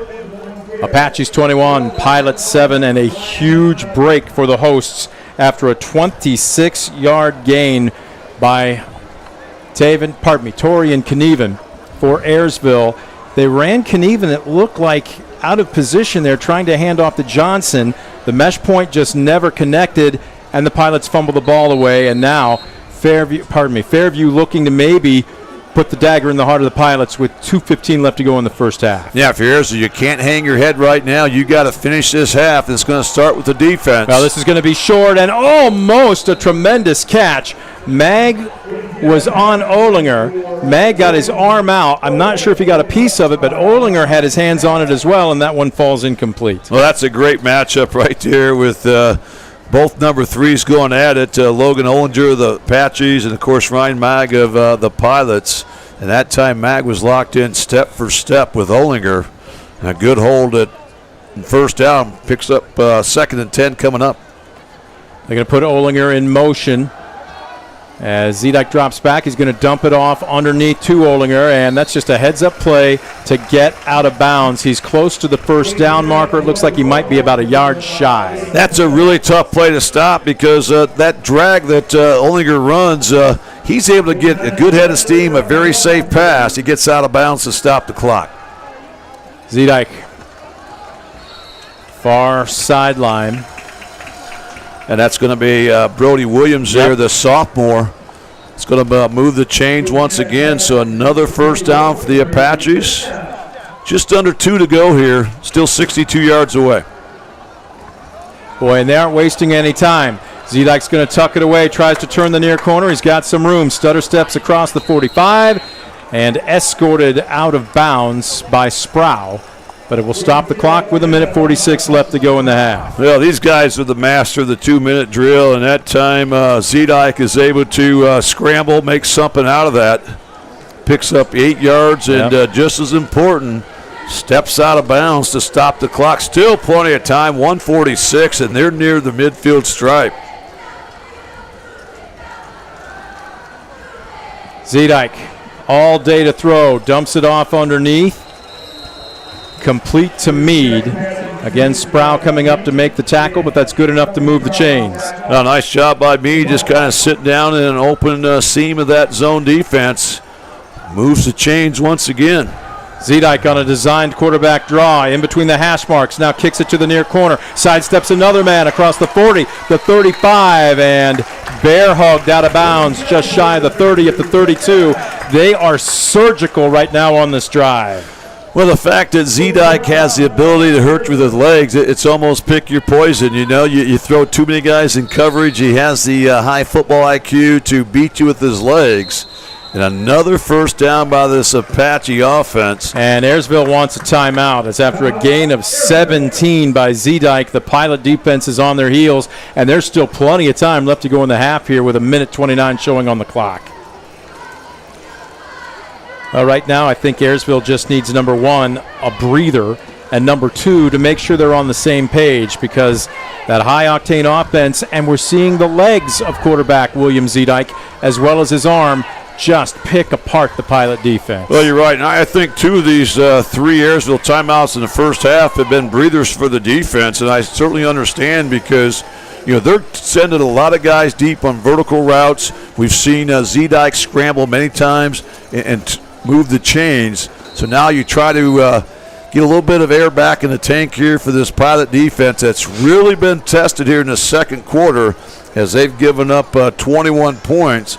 And the Apaches are moving, and right now they've really gone half the field here in just under 40 seconds. So more than enough time here for the Apaches to get some separation here before the halftime break. 1st and 10 from the 32. They're going to send Mead in motion. They're going to pitch it to him. It is a reverse, trying to make the corner inside the 30. Makes a couple men miss, drags another couple with him inside the 25. Down to the 24, but that'll be a healthy gain of about 8. Again, another athlete, when you give him a head of steam, that time just a little shuffle pass there, and he's able to catch it, pick up 9 yards on first down. Zedek 2-step drop. He's looking to his right, fires, nice fingertip catch. I believe that was Williams to the far side of the field. Chains will move, and they are just working their 2-minute offense to perfection. They really are. That's their 14th first down of the opening half. I think all but 5 have been through the airways. But again, this is an impressive drive as they get it into the Stanball Jewelers red zone once again, where they're 3 for 3 here tonight. Zedek will tuck it away, runs right into the waiting arms. Trying to get a number on it. I'm looking through a mosquito screen here that will not come out. So, ladies and gentlemen, please bear with me. But I have a much darker view of the field.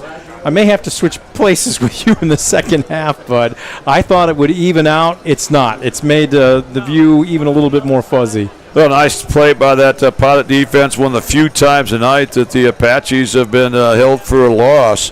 But a smart timeout by 10th-year coach Doug Rakes there. He did not let one extra second burn off. As soon as the whistle was down for the tackle, he quickly alerted the officials for a quick timeout. So the Apaches are looking at 2nd and 11. Still 49.1 to go in this opening half. Well, and I'm not saying they aren't thinking anything but 6, but we've seen the leg on Vandermeid, and I'm wondering another 5, 10 certainly tops if you're not within field goal range for him. Well, I think they're probably there, but they're certainly thinking 6 right now. Remember, Vandermeid is 11 for 11 kicking the football this season. Second down. They're going to go to the air, trying to drop it in between a pair of defenders, and he does. What a tremendous fingertip catch. Gavin Garza. Gavin Garza makes the catch, and William Zedek laid it in between double coverage. That was incredible. That was tight double coverage, and that ball was exactly where it had to be. But give Gavin Garza a lot of credit. That was not an easy catch. And that time, Zedike drops a dime one more time. A disastrous second part of this second quarter for the Pilots. That they've now given up 27, make it 28 points. Yep. Point after is good. And after jumping out to an early 7-0 lead, the Pilots have surrendered 28 unanswered as they trail 28-7. We'll take a Mark Moats Ford timeout. Back with more from Fairview right after this on DCTV Sports.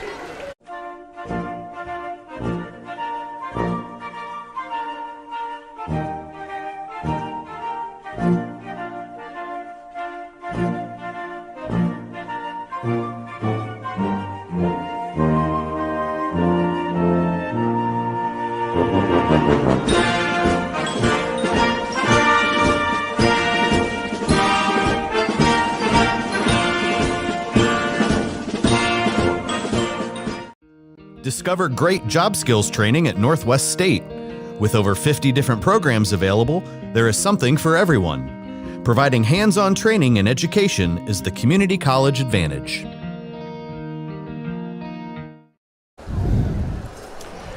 .43 and 2/10 left to go here in the first half. 28 unanswered points from the host Apaches as they lead by 21 over visiting Ayersville. Vandermeer to put a foot into it. This is a low liner, and that I don't know if that was Logan Clark just not fielding it or getting a good beat on it, but it was a wise decision to let it go as it skips out of bounds, and that will be a penalty. Well, that was a wise decision because that had a lot of English on it. That was certainly hooking toward that sideline. And then now the Pilots will have an option. They can have them re-kick it 5 yards back. They can take it at the 35-yard line, where you always have the option to take it where it went out of bounds. Obviously, they're going to refuse that option. We'll see. It looks like they're going to force the Apaches to kick it deep once again. Interesting. Maybe hoping for a special teams big play, knowing that their offense doesn't have, that wide open playbook to get you 60 yards plus in just 43 seconds. So they'll tee it back up.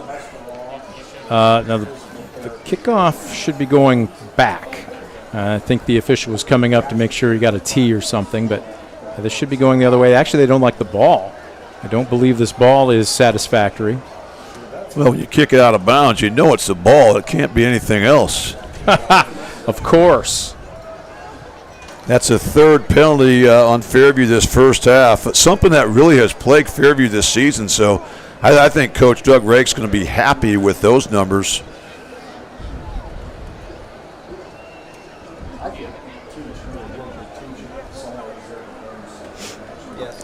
And that one's one of those penalties where it really wasn't anything mental. It was a kick that was hooked just a little bit too much that Ayersville elected to roll out of bounds. But they will kick off 5 yards deeper from their own 35-yard line. Vandermeer gets the whistle, approaches the tee. Another high end-over-end kick, and I believe, we've got a collision. I believe this is Knieven. It is. Trying to get behind his blockers, and he's taking on anybody and everybody as he powers his way out past the 35 to the 36. Well, even though they only gained 1 yard on that decision to kick it over, I think that's the right call. You let Knieven catch it in space. He's a guy that could take it to a house, on a special teams type play there where you sometimes you get a breakdown on coverage. But good job there by the Ayersville special teams, as they will spot it right on the 35-yard line. So end up being a wash. The Pilots are going to lose a few seconds off that exchange.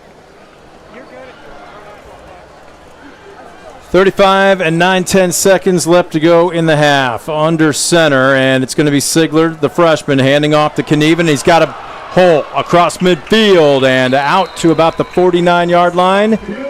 Again, he had a 26-yard gain on the one play of their last drive, and then they moved some guys around in the backfield. The timing was off, and they fumbled.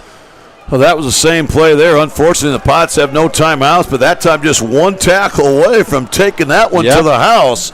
But now time a factor at just 20 seconds. We'll see if they spike it here or run a play. They're going to fake it. It's going to be a timing pattern down the near sideline, and The intended receiver overthrown. It was actually short towards the hash mark. Maag was the man. Well, you understand what they're doing, but you got to remember Fairview's got so much speed in their secondary. Yeah. It's really hard to hit them with those vertical shots. You know, that time they tried to isolate Maag there, 1-on-1 out there on the flanks, but pretty good coverage there by the Apaches. And now the Pilots down to the final 14 seconds, looking at 2nd and 10, just inside Fairview territory. Again, Scoop, these are just, for lack of a better term, timing passes down the sideline. I'm curious if they've got something in the books where you can run just a quick cross or even a quick out, just something that you know you can guarantee a completion on. So they're going to run a counter here, and that time Fairview not biting. And Knieven's going to be lucky to get back to the line of scrimmage. That's going to be the final play of the half. Both clubs will head to their respective locker rooms. Ayersville led at 1 point after drawing first blood, but Fairview has just had too much firepower and a pick six, 28 unanswered, as both clubs head to their respective locker rooms with the Apaches in command, 28-7. We'll take a quick timeout. We'll be back with your Midwest Community Federal Credit Union halftime show. You're watching DCTV Sports. For the past 70 years, Midwest Community Federal Credit Union has been your financial partner, helping you achieve your dreams and secure your future. Midwest Community Federal Credit Union, with locations in Defiance, Bryan, and Napoleon. Find out more at midwestcommunity.org. Brunswick Eye and Contact Lens Center. Personalized service and quality products in a friendly and caring atmosphere. Schedule your appointment today. Brunswick Eye and Contact Lens Center, Stadium Drive in Defiance, and online at visionsource-brunswickeye.com.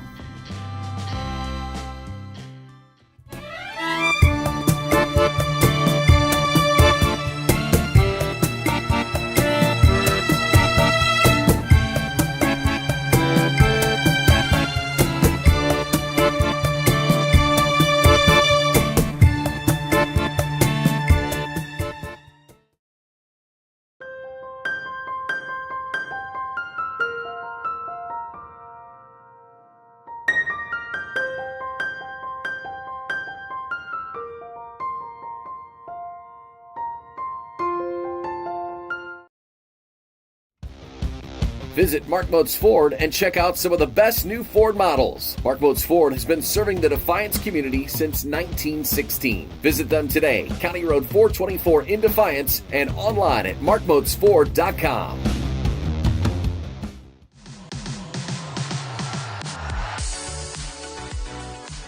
The Strady Center for the Arts, entertainment on a whole new level.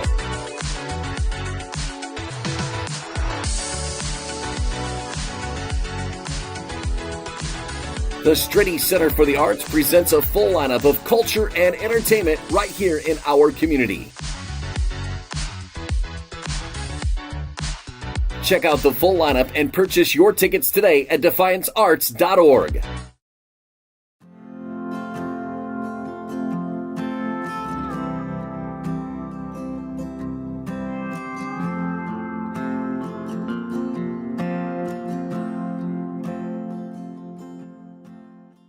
Stanball Jewelers is your trusted source for diamonds, fine jewelry, watches, and gifts. Whether you're looking for a dazzling engagement ring, a timeless anniversary gift, or a present for someone special, Stanball Jewelers has something for every occasion. Visit us today and discover why we've been serving the community since 1948. Back at the reservation, Fairfield High School, as we are at the intermission, as our Midwest Community Federal Credit Union halftime show is underway. Brent Balbinot alongside Scoop Miller. The visiting Ayersville Pilots drew first blood on a beauty of an opening drive, 15 plays. They went for it on 4th and 2, deep in their own territory, converted, and it was capped off by a Torin Knieven 11-yard run. On the first play of the second quarter, they ate up all but about less than a handful of minutes in the first. They led 7-0, and then after that, you punch a good prize fighter in the mouth, Sometimes he backs up. Most of the times he wakes up. And that's exactly what the Apaches did as they scored on 3 of their next 4 possessions. They also got a pick 6, and they take a 28-7 lead into the locker room. We're going to break down our stats, but first, the Ayersville Marching Band has made the trip to Fairview, and let's take a look at their halftime performance.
Selection was taken back in 1984. Task creating a big number for upcoming leading given only a few days completed. Ray Parker Jr. found inspirational late commercial.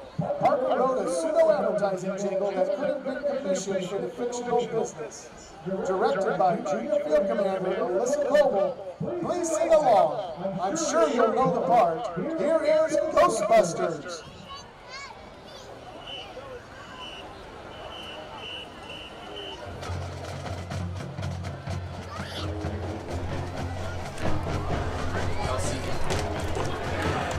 All right, the Ayersville Band continuing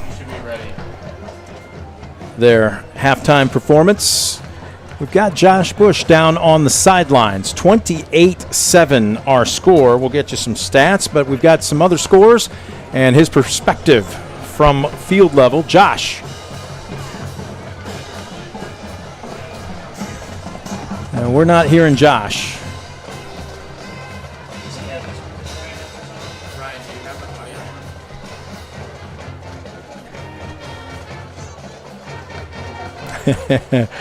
Maybe we got him. There we go. There we go. Now we got you. Now we got you. I was so panicked on trying to get everything ready to go. But anyways, a little bit of a breezy start to this night here tonight, but it's kind of calmed down a little bit, changed directions, if you will. But what a first half there as Ayersville kind of come out of the gate and did their thing, but Fairview able to answer 28 unanswered. But let's check some other scores from around the region. We'll start in the Green Meadows Conference. It's opening night of league play in the GMC tonight. Obviously, our score here, 28-7 Fairview at the half. How about this, Paulding, the 3-0 start for them. Their county rivalry game tonight for them against Wayne Trace. They're leading at the halftime mark 14-7. Tenora and Hicksville, what a battle that's been so far. Another county rivalry game in the GMC. Tenora on top of the Aces of Hicksville, 20-13 at halftime. And maybe what could be a shocker, I don't know. The high-flying offense of the Edgerton Bulldogs held scoreless in the first half. They trailed the Antwerp Archers 14-0. Let's flip it over to the Western Buckeye League. Defiance on the road tonight at Van Wert, their longest running series of any team that they play. They are leading Van Wert 27-7 at halftime. Ottawa Glandorf on top of Elida at halftime tonight. Maybe a little bit of a surprise. The Titans trying to figure out what's going wrong and how they can right that ship. They lead Elida tonight 14-7 at the half. Elsewhere in the Western Buckeye League, Salina on top of Shawnee 16-3 at the halftime mark. Kenton leading Bath 28-14 at halftime. And probably the big matchup that everybody's been anticipating tonight in the WBL, Wapakoneta on the road at St. Mary's. The Redskins leading 14-7 at the half as well. A couple other scores to look at around the Northwest Ohio area. NWOAL also opening up their league play tonight. And they've got a 44 Liberty Center, 44-0 over Archbold at halftime. Patrick Henry leading Evergreen 21-0. Also at the halftime break, Swanton trails Wauseon 21-7 at halftime, and it's Delta trying to build on that 3-0 start. They're at home tonight against Bryan. They're in the second quarter. That score 21-0 for Delta. Some other games to look at around Northwest Ohio. Let's flip it over to the. See if we can find the NLL here. Yeah, Napoleon, a tough task tonight as they're on the road at undefeated Anthony Wayne. Anthony Wayne just 13-10 lead at the halftime break over the Wildcats of Napoleon. So some really great matchups here in Northwest Ohio. Exciting because for most of these leagues, they're just getting into their league schedule, their conference schedule for most of those starting tonight. Of course, the Western Buckeye League, the exception to that rule with the 10-team league. They've been at it for a couple of weeks now, but exciting night. League play starting for a lot of conferences across Northwest Ohio. Thank you very much, Josh. We're going to take another Midwest Community Federal Credit Union halftime break. When we come back, we'll break down your first half stats and hear from the Fairview Band. Don't you go anywhere. You're watching DCTV Sports. For the past 70 years, Midwest Community Federal Credit Union has been your financial partner, helping you achieve your dreams and secure your future. Midwest Community Federal Credit Union, with locations in Defiance, Bryan, and Napoleon. Find out more at midwestcommunity.org.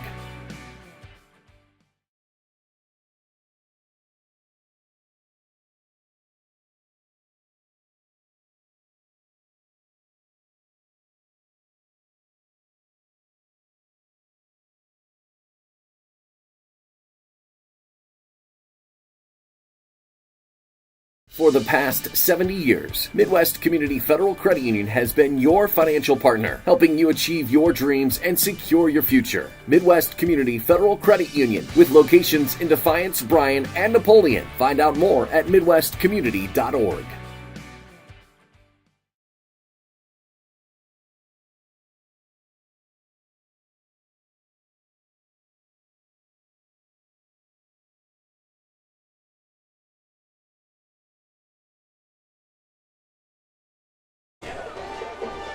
We welcome you back to the reservation at the half, the Midwest Community Federal Credit Union halftime show.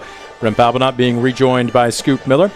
Midwest Community Federal Credit Union celebrating 70 years of helping you achieve your dreams and securing your future. Visit them in Defiance, Bryan, or Napoleon, or online at midwestcommunity.org.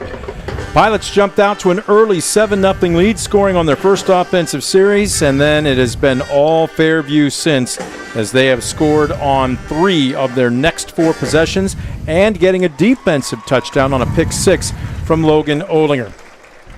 Really only a couple of key areas to let you know about that spell where this game started, but let's talk about the rushing for Ayersville. Pilots have only attempted 3 passes, and I remember what the old great Packers coach used to say, Mr. Lombardi said, 3 things can happen when you pass, and 2 of them are bad, and that's exactly what has happened to Ayersville. Look, we knew that they were going to be ground and pound out of that wing tee, and missing Owen Lloyd, their starting quarterback, for the 4th straight week. They have attempted 3 passes, 1 from freshman Alex Sigler, the other from sophomore Brady Zartman. Both have fallen incomplete. And then they ran a double reverse pass with wideout Ryne Maag. That was thrown up for grabs, and it was intercepted by Logan Olinger and returned for a touchdown. Really one performance of note for the Pilots, and that is Torrin Knieven, the 5'10", 200-pound senior running back. He is a bruiser. 18 carries for 95 yards and a touchdown. He has accounted for 95 of Ayersville's 113 total yards, Scoop. Yeah, he's just been the workhorse back there tonight, and he's got those yards against a six-man front. We've seen Fairview put 8-9 guys in the box consistently, so he's had to earn every one of those yards. But, wow, he did a nice job breaking a couple big ones off late in that second quarter. Unfortunately, the Pilots could not capitalize. One of those drives ended with that fumble. But credit this Fairview offense. They really turned it up and down that second quarter. We can see why they lead the GMC in passing yards coming into the night after a monster first half by William Zedike. William Zedike, the 5'10", 160-pound junior quarterback. He entered tonight at 915 yards, pushing 1,000 yards through just 3 weeks of the season. He's already surpassed it. 11 for 19 unofficially. We've got him for 141 yards and 2 touchdowns. The balance has been there. The Apaches have rushed for 95 yards, and again, it's Zedike, the leading rusher, 6 carries for 64 yards, but again, just an embarrassment of riches when it comes to the wideout position. Logan Olinger, the 6', 170-pound sophomore, 3 catches for 48 yards and a touchdown. On the other end, Gavin Mead, again the 6'1", 175-pound sophomore, 2 catches for 36 yards. And how about this? Out of the backfield, Gavin Garza hauling in a 15-yard touchdown pass. Take your pick. 236 total yards unofficially we've got for the Apaches, but 141 of them coming through the air. Well, they've got so much speed, they can exploit your defense in so many ways, and especially when you combine that with the fact that William Zedike back there, he doesn't get enough credit for the high football IQ he has. He understands when to tuck it away and run. He understands when to throw it. He's a guy that's not going to force the issue, but when you have that combination, the arm he has, the legs he has, boy, that puts a lot of strain on your defense. 28-7, the score at the intermission. Let's take a listen to the Fairview marching band.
Go ahead and Fairview Marching Band and a tribute to John Denver, Country Roads, and the crowd loving it. We are at the intermission. The hosts, the Apaches, leading the visiting Ayersville Pilots 28-7. We're going to take a 2-minute timeout. When we come back, the start of the second half, you're watching DCTV Sports. For the past 70 years, Midwest Community Federal Credit Union has been your financial partner, helping you achieve your dreams and secure your future. Midwest Community Federal Credit Union, with locations in Defiance, Bryan, and Napoleon. Find out more at midwestcommunity.org.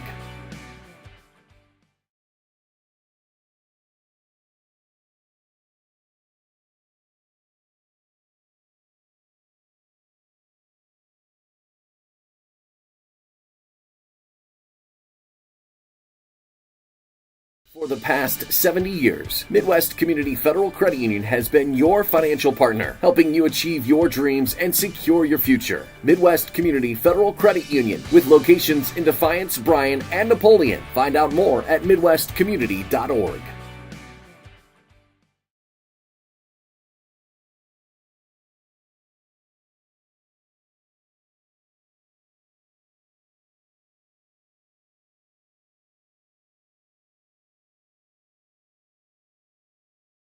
For the past 70 years, Midwest Community Federal Credit Union has been your financial partner, helping you achieve your dreams and secure your future. Midwest Community Federal Credit Union, with locations in Defiance, Bryan, and Napoleon. Find out more at midwestcommunity.org.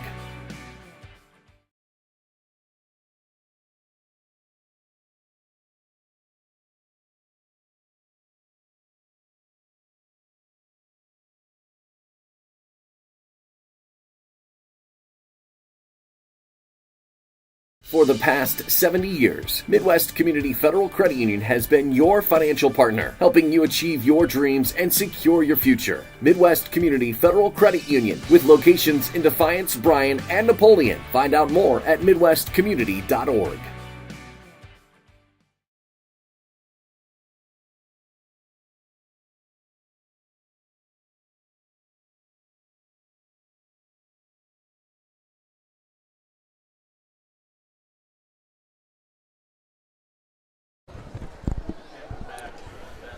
Coming up on 30 seconds before we resume play here in the second half, as we welcome you back to Fairview High School, we put a wrap on the Midwest Community Federal Credit Union halftime show. Brent Balbinot alongside Scoop Miller. Visiting Ayersville punched Fairview straight in the mouth on their very first offensive series. As a matter of fact, on their first defensive series, they held on 4th and short inside the red zone, went for it on 4th and 2 deep in their own territory, converted, and scored at the end of a 15-play drive. And then the Apaches seemingly woke up. They've scored 28 unanswered to lead it 28-7. Well, for Ayersville, you could not have drawn up any better that first quarter. Fairview had the football just that opening drive after Ayersville kicked off to start the game. And then after they got that big 4th down stop, they were able to get a 15-play drive that worked its way all the way into the second quarter, where the Pilots scored early. But since that time, it's been all Fairview. Their offense erupted for 3 touchdowns, and then their defense came up with the pick 6 for that 4th score, and now 28 unanswered points by the Apaches, and they take a commanding lead here in the second half. 2 big plays, because the pick 6 is basically a score that you don't normally count on, but then also the fumble with about, probably 90 seconds left to go in the half after Knieven busted off a 26-yard run. They moved some personnel around in the backfield. The timing was off, and they fumbled. I would have bet you prior to that play that the Pilots were going to score. All of a sudden, you're looking at a 21-14 ball game instead of a 28-7 ball game. It's amazing how the game can change on literally 1, maybe 2 snaps of the football. Well, you're absolutely right, because even after that pick 6, you've got the football, you've got just enough time to get it in the end zone. You're not going to give Fairview another opportunity. And if you punch it in there, you're down 1 touchdown, you get the football to start the second half. This is right where you want to be, but this is the Fairview team that you don't want to have to play come from behind against. No. Because, again, we talked about Ayersville, very deliberate offense. They want to just kind of move the chains, get 3 yards in that cloud of dust. But now do things change, being down 3 scores here to a very good Fairview team who I really thought coming into the season was going to be the team to beat in the GMC. I know there's, Paulding's got a great team up the road there in 127. I know Tenora's always in the conversation. I know there's some great teams in this league, but I really like the youth that Fairview has. They got baptized last year a little bit, but they were in ball games. In fact, they had GMC tri-champ Ayersville on the ropes before falling in overtime, at the landing strip. So anything can happen. This is a good Fairview team, and certainly they're playing like it. Final seconds ticking off the halftime clock. Fairview will be kicking to Ayersville. And, Scoop, there's no such thing, obviously, as a 21-point score. But what do you want to see if you're Coach Mickey and company out of the first offensive series for the second half? Well, I think you try to do what you did on your first offensive series of the first half. It's okay to chew up the clock, shorten the game. I mean, it's 3 scores, but the goal right now is to make it a 2-score game and then see what happens. But remember, Brent, these two teams are the polar opposites of each other. Well, they are. There's so many contrasting styles, so I think if you're Ayersville, you want to control the tempo here, slow things down, keep this Apache offense off the field. And, again, we talked about it. Ayersville's got to win that turnover chain. They got to somehow force a defensive turnover and convert. Well, it will be Vandermeid set to put a foot into it. Now, he will be kicking into the wind. He's had it at his back for the first 2 quarters. And he's been pretty consistent. He also hasn't been afraid to kick to the boundary. We'll see what he does here. This is going to be high. It's going to be a little bit short, and I believe this is Clark. It is.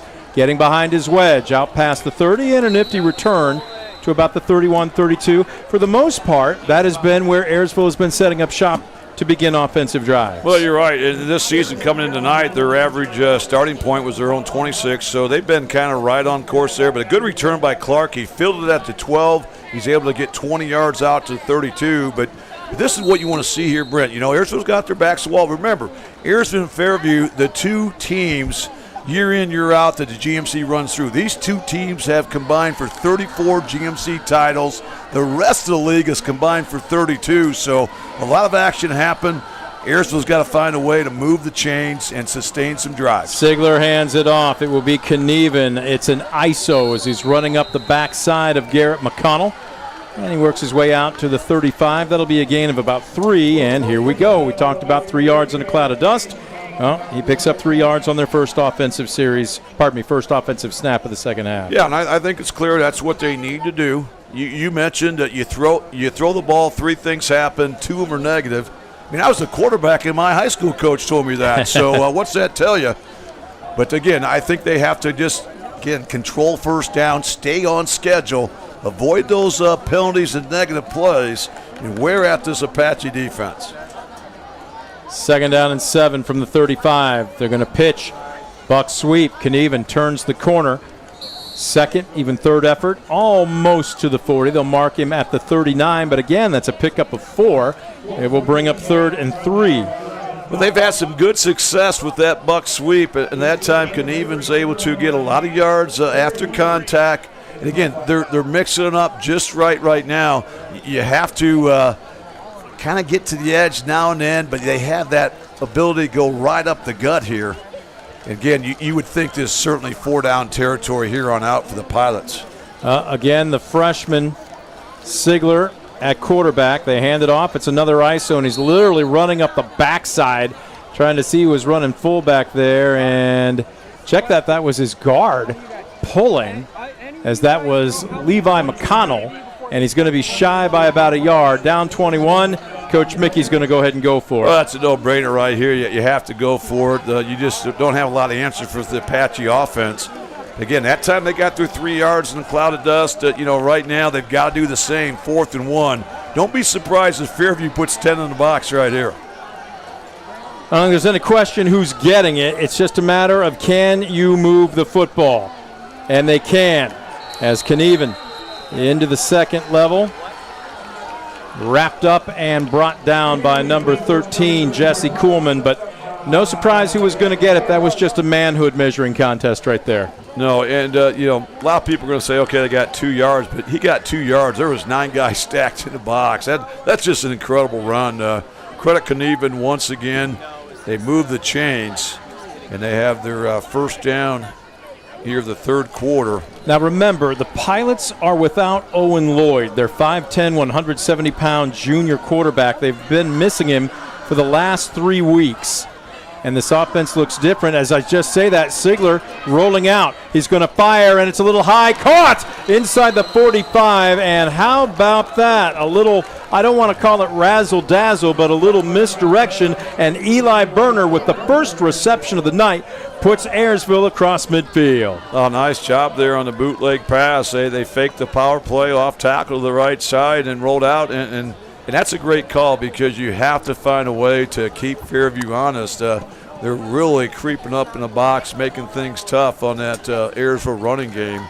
Another impressive first down by the Pilots, who now have the ball in Apache territory. A 19-yard pickup. How about that? 1st and 10 from the 42. It's going to be a designed quarterback keeper. Sigler tap dances his way inside the 40 to the 39. It'll be a pickup of 3. A good-looking play. We saw that several times in the first half. You got split backs.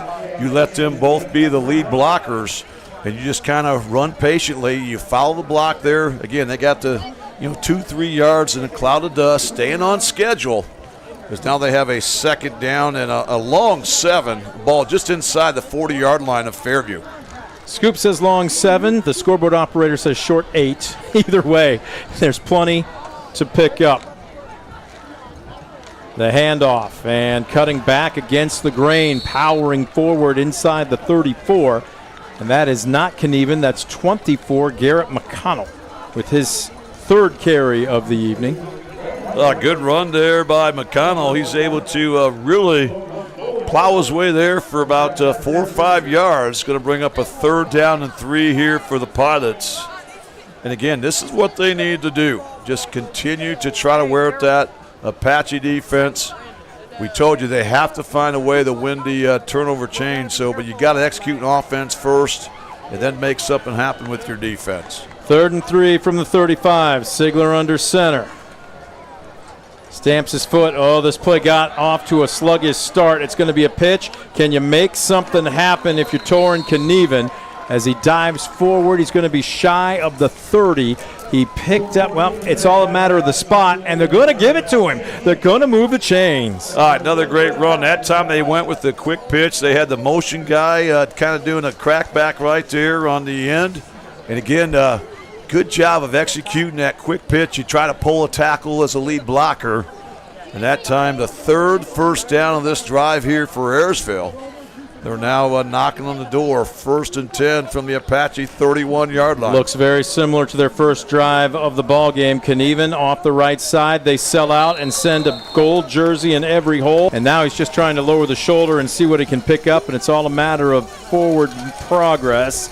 And they're going to say a gain of 1. Well, he earned that yard there. That should have been a loss of 1, at best, no gain. But somehow he was able to kind of bowl his way forward. But a great job there by the Apache defense, trying to control first down and throw these Pilots off schedule. 2nd and 9 from the 30. First offensive series for either team here in the second half. 6:40 left to go in the 3rd quarter. Play action, rolling out. Sigler looking downfield. He doesn't have anybody. And did he fumble the football? He did, and it looks like Fairview is on it. Yes, they are. Again, you knew coming in you got no margin of error. You had to find a way to win a turnover battle, but that's the 2nd fumble given up by the Pilots. They also had that pick 6, so right now -3 in the turnover department. And Fairview, after bending a little bit, inherits the football. And the Pilots took just over 5.5 minutes off the clock, but come up empty. Yep. Fairview looking at first down from their own 35-yard line. Zedike, straight drop. Now he's rolling out. He's going to air it out down the near side. It's a smash route and a beautiful job of stepping in front of Olinger. I'm looking through again, mesh mosquito screen. It's number 25. It's Kobe Brown that made the Yeah, that's a great play for a freshman. He broke on the football nicely, and that's one he nearly intercepted. He had the ball in his hands there. Zedike threw a seed. It goes through tremendous defensive play. Zedike straight drop. Boy, they've just got 3 out that each run a hook, and now it's a glorified screen and a nifty move by Kuhlman out across midfield and down to about the 42-yard line. I'm looking for, there's Josh Bush. I've got him on the other side of midfield. Their plays are coming to him. Josh will come to you after this play here. Right now, Josh is going to get most likely a good look in his living room at another pass. They've been loving to roll him out, and understandably so, to the right side. And instead, they're going to run it to the far side. This is Olinger, turns the corner into the secondary. High steps out of a tackle and backpedals his way across the 20-yard line. Josh, it just doesn't seem to matter what Fairview is running, whether it's through the air or, in that case, trying to turn the edge. This offense is just firing on all cylinders. Yeah, you're right, Brent. And what you've seen out of this offense is they've got playmakers all over the place, and they're doing a great job not only using the backs out of the backfield. You saw Olinger on a little sweep there, but they're finding their playmakers, whether it's Coleman, Olinger. They're getting the ball in their hands and letting them do what they do best, and that's make plays. They are making plays to the tune of forcing a timeout here. We will keep it here. Scoop right now if you are Ayersville. Again, 2 crucial drives snuffed out by fumbles and a pick 6. You can sit here and say woulda, coulda, shoulda, but the reality is you're down by 21, and with Fairview knocking on the door here, the last thing you want is to go down any more than 3 scores. Well, you have to turn up the heat, so look for some different blitz combinations coming up here from the Pilots. You have to find a way to disrupt William Zedike, but the problem is he recognizes the pressure. He has a way of beating you with his legs. But right now, this is a must-stop situation here for this Pilot defense if they want any chance of coming back in this key GMC matchup here in week 1 of conference play. Unofficially, I have William Zedike on 21 attempts for 167 yards. Now, that sounds great considering he is averaging over 300 per game. Ayersville's defense has done a good job this evening, but their offense hasn't been able to score as this is a quarterback draw. Zedike trying to turn the corner. Hit, still on his feet, all the way to the near side, and he's got a wall to block, and he's going to coast in for the touchdown. Put it on the highlight reel. Wow, what a run there by Zedek. That was a design draw to go to the opposite side, but when he saw that the Pilots had stuffed it, he cuts it back and just makes a play in his own. He's able to get to the edge, takes it to the house, and wow, that's a huge dagger for this Pilot defense as Fairview now has scored 34 unanswered points, looking to tack on the PAT here. It will go down as a 17-yard touchdown carry, but he ran nearly all 53 1/3 of the width of the field, easily 70 yards to get into the end zone. The extra point is up, and it's good. And at the 5:32 mark, the blowout is on. Fairview 35, Ayersville 7. We'll take a quick Mark Moats Ford timeout. We're back after this on DCTV Sports. Brunswick Eye and Contact Lens Center. Personalized service and quality products in a friendly and caring atmosphere. Schedule your appointment today. Brunswick Eye and Contact Lens Center. Stadium Drive in Defiance and online at visionsource-brunswickeye.com.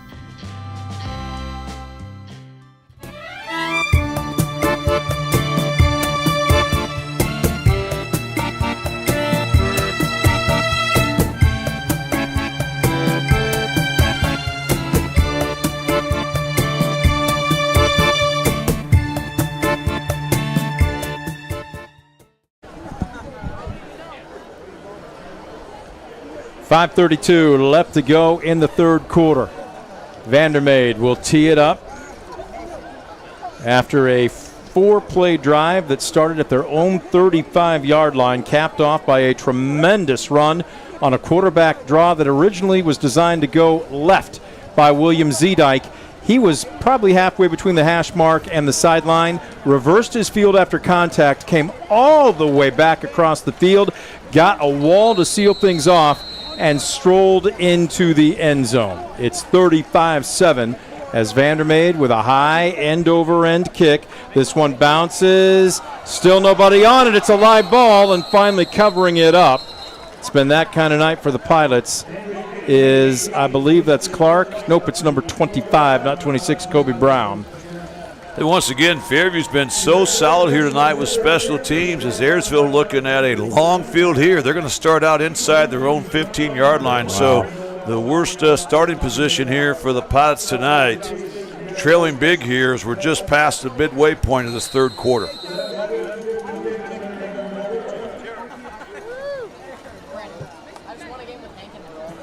First and 10. We'll call it the 14-yard line. And right now, Ayersville just trying to work on a few things. Down by 28, and I believe we've got Zartman in at quarterback, the sophomore, and we've got confusion, and they're going to have to burn the timeout. Look, Owen Lloyd cannot get back soon enough for Ayersville, and that's no knock on anybody that has stepped up and tried to fill his spot. But you've got a freshman and a sophomore who just aren't used to taking reps at this level, this fast, this physical. Lloyd, a junior, was experienced, not just at quarterback, but in the secondary, and Scoop, his absence has been keenly felt. Yeah, they really need the junior just for his leadership back there, the fact that he does have some experience. He might be that calming factor for the rest of the squad, but again, always tough, especially you look at this Ayersville schedule the first 4 weeks. My goodness, they've gone through the gauntlet, and they really came out tonight, I thought, with a good game plan. They executed early on, but then the Fairview speed and their athletes have taken over. And again, when you have zero margin of error, every little thing gets highlighted. We've seen that here the last 2 quarters. So after the timeout, first and 10 from the 13. Again, the sophomore Zartman under center. He's going to hand it off. That is, I don't believe that is Knieven trying to break out my binocs here.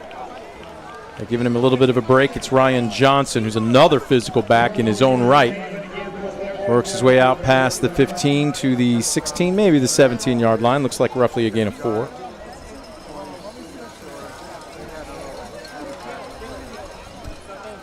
And one thing I'll say about both these programs, both these coaches, I think, do an excellent job of really getting everything out of their athletes. Of course, Doug Rakes here in his second stint. This is the last 12 seasons. Fairview football has gone 56-62, but you can see that they're on the rise, and give Coach Rakes some credit for that. Knieven gets the ball, second level, taking off, makes another man miss. Tackled from behind as he crosses the 40, down to the 42-yard line. That is what Torrin Knieven can do when he gets to the next level. Yeah, he's such a load. You don't want him in that second level because not only does he have the burners, but he'll run over you if he has to. He's that type of back. But a nice first down pickup once again by the Pilots, and a good touchdown-saving tackle by the sophomore Brody Williams, who did everything right. You can see him try to come in there and strip from behind, but he also was going to wrap, make sure that was going to be in the run. Unofficially, I've got Knieven for 25 carries for 138 yards and the only touchdown for the Pilots on the night. He will get the call and hit in the backfield. That time Fairview sells out. Just a sea of black and gold jerseys, and that'll be a loss of a couple. Yeah, the Apaches really snuffed that out to a T. They did not bite on that jet sweep fake. They went right after the big boy there going up the gut. That's going to be a 2-yard loss there, so great job again by the Apaches starting to control first down on the defensive side of things. 2nd and 12 from the 40.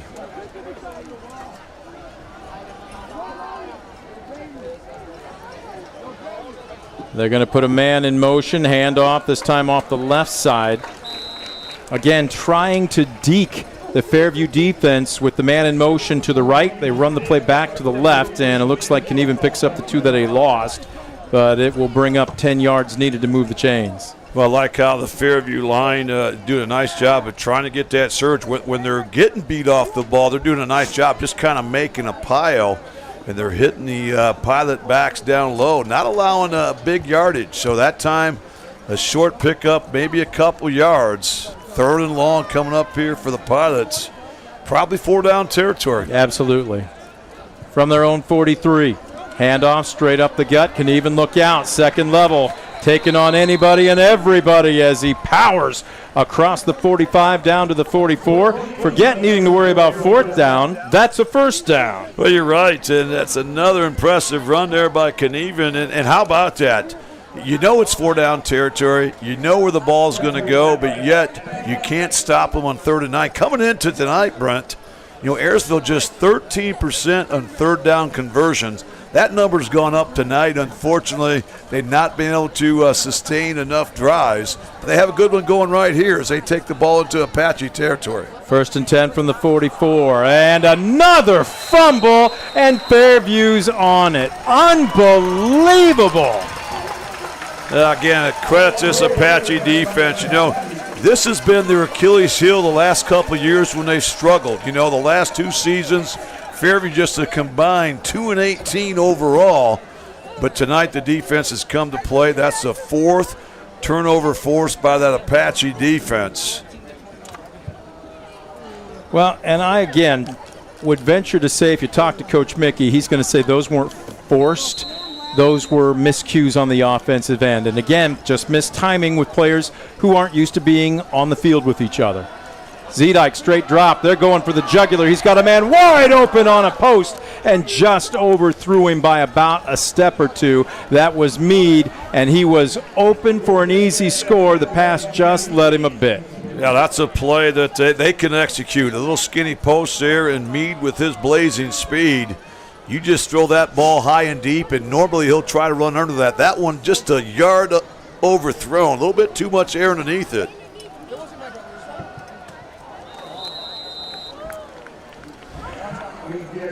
There's that quick screen there out to the flats, a little bit overthrown as well. So good job here by the Pilots. You know, you have to continue play. I mean, you don't like where you're at, but you have to really, right now, you're playing for pride here. Make some things happen. Defense has to rise to the occasion here on 3rd and 10. Opportunity to get off the field right here. Zedike, straight drop. They're bringing a delayed blitz. He's going to air it out again. This is just up for grabs and incomplete. That happened right in front of Josh Bush. Go down to the sidelines as a rare 4th down opportunity here. Josh, right now it's almost like I'm going way back to date myself here. Game Boy, Sega, whatever you want to call it. That was thrown up into quadruple coverage, and it just shows the confidence that Zedike in this Fairview offense has. Yeah, they're playing with all kinds of confidence here. And, again, finding those playmakers, that time just a little bit deep. The wind's kind of actually shifted a little bit down here, Brent, so the wind a little bit at his back throwing that football. But, you know, just trying to get up there and let his playmakers make a play. Hoffman back to punt into the wind. This is a beauty, and it takes one roll too many for Fairview's tastes.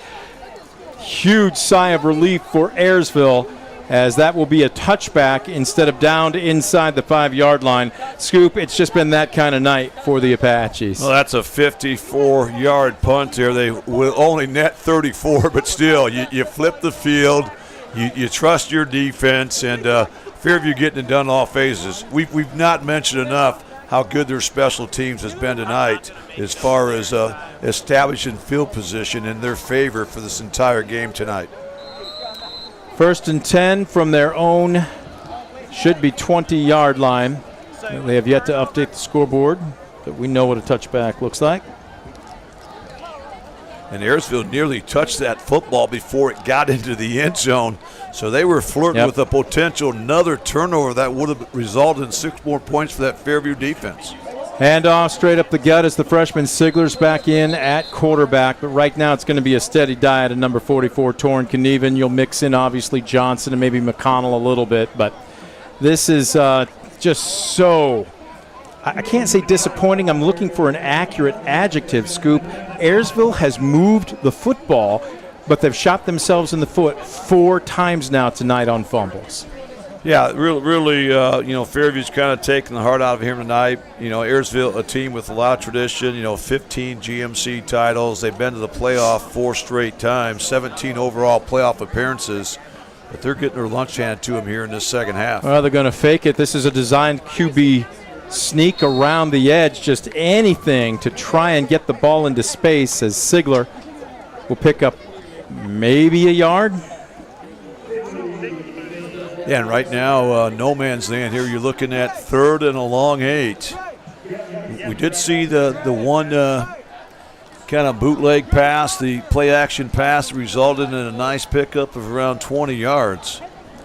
That's the only success that Ayersville's had through the airways here tonight. 3rd and 8 from the 22. Barring a penalty, this will be the, we're going to have, what was I saying, barring a penalty, this will be the final play of the quarter.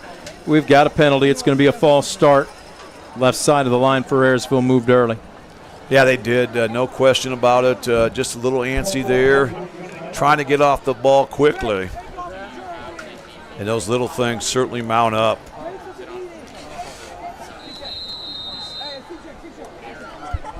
Official winds the clock, and I don't think Ayersville is in any hurry to get this snap off. Now, this will probably be the last play here of this third quarter if they decide to snap it or not. They do have to. They don't have enough time. There's only 10 seconds on the snap clock. There's 13 on the game clock. Sigler will roll out. They throw back and snuffed out. They tried some misdirection to get Knieven the ball. Brody Williams there, yep. Monster hit. Again, he's just a sophomore, but this is an awfully talented sophomore class. We've said it before here for the Apaches. And what a fitting way to end the third quarter as Fairview is completely taken over, leading the Pilots 35-7. We'll take a Mark Moats Ford timeout. Final 12 minutes put up on the scoreboard clock. When we come back, Fairview 35, Ayersville 7. You're watching DCTV Sports. Visit Mark Moats Ford and check out some of the best new Ford models. Mark Moats Ford has been serving the Defiance community since 1916. Visit them today, County Road 424 in Defiance, and online at markmoatsford.com.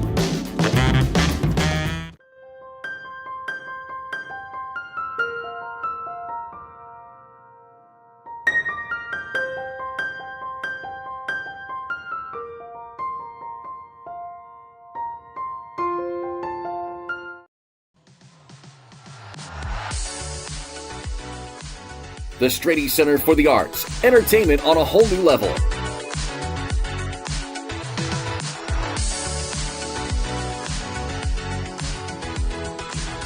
The Strady Center for the Arts presents a full lineup of culture and entertainment right here in our community. Check out the full lineup and purchase your tickets today at defiancearts.org. Final 12 minutes put up on the scoreboard clock here at Fairview. The host Apaches it's their night, folks. 35-7 over visiting Ayersville. It is 4th and 20 for the Pilots.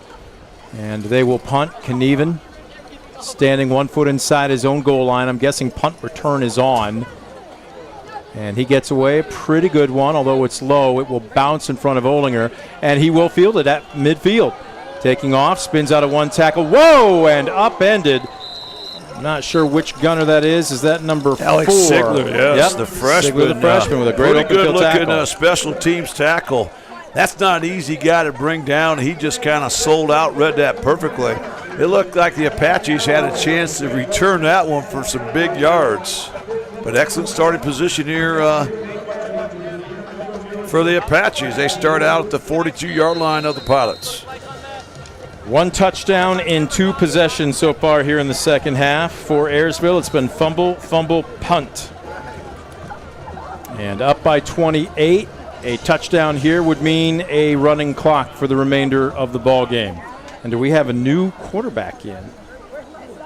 It is. It's number 22 as Garza gets the call off the left side. It doesn't seem to matter what play they run now as he slithers his way across the 35 down to the 31. That'll be a pickup of 11, but Brody Williams is your new quarterback right now. Brody Williams is another really athletic young man, just the sophomores we just mentioned. And again, he's a force on the defensive side of things from his linebacker position, but right now directing the offense. He's just going to fire into the flat that was designed to be, it looked like another slip screen, but it's incomplete. So Zedak's night looks like it's done. On 23 attempts, I had him unofficially for 167 yards and 3 scores. Yeah, another impressive night. You know, again, he just does not beat himself. And his ability to run the football tonight really opened up that Apache offense. They're just so multi-dimensional. 2nd and 10 from the 31. Firing underneath. It is complete. Pulling bodies with him, that is, if I can get a number 43. Yeah, Steven Mendez, that time the freshman, ran a nice kind of button hook route there, went 10 yards downfield, turned around, and credit to Williams that time. He delivered one of those timing plays, and that moves the chains once again. Another first down for the Apaches. Handoff straight up the gut right now. Just trying to run some clock as well as move the chains. Do we have an injury? Yes, we Whistle do. sounding, and I'm looking to see where. It's a pilot in the middle of the field lying on his back. And it appears to be Garrett McConnell. I'm not sure if we can get down. I'm looking for Josh Bush, trying to see where he's at. On the sidelines somewhere. Maybe anywhere. I hear his mic turned on. Josh, wherever you are, if you got a good look at that play, maybe give us an idea what happened.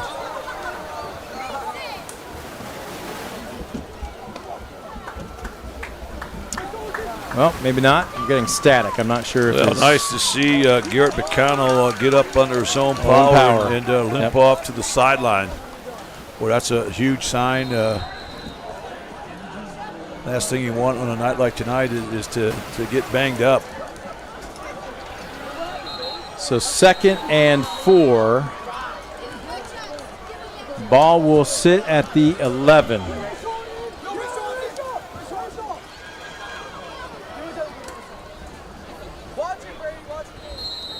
Trying to see who's in at running back. Again, Williams is your quarterback. Mendez is your running back.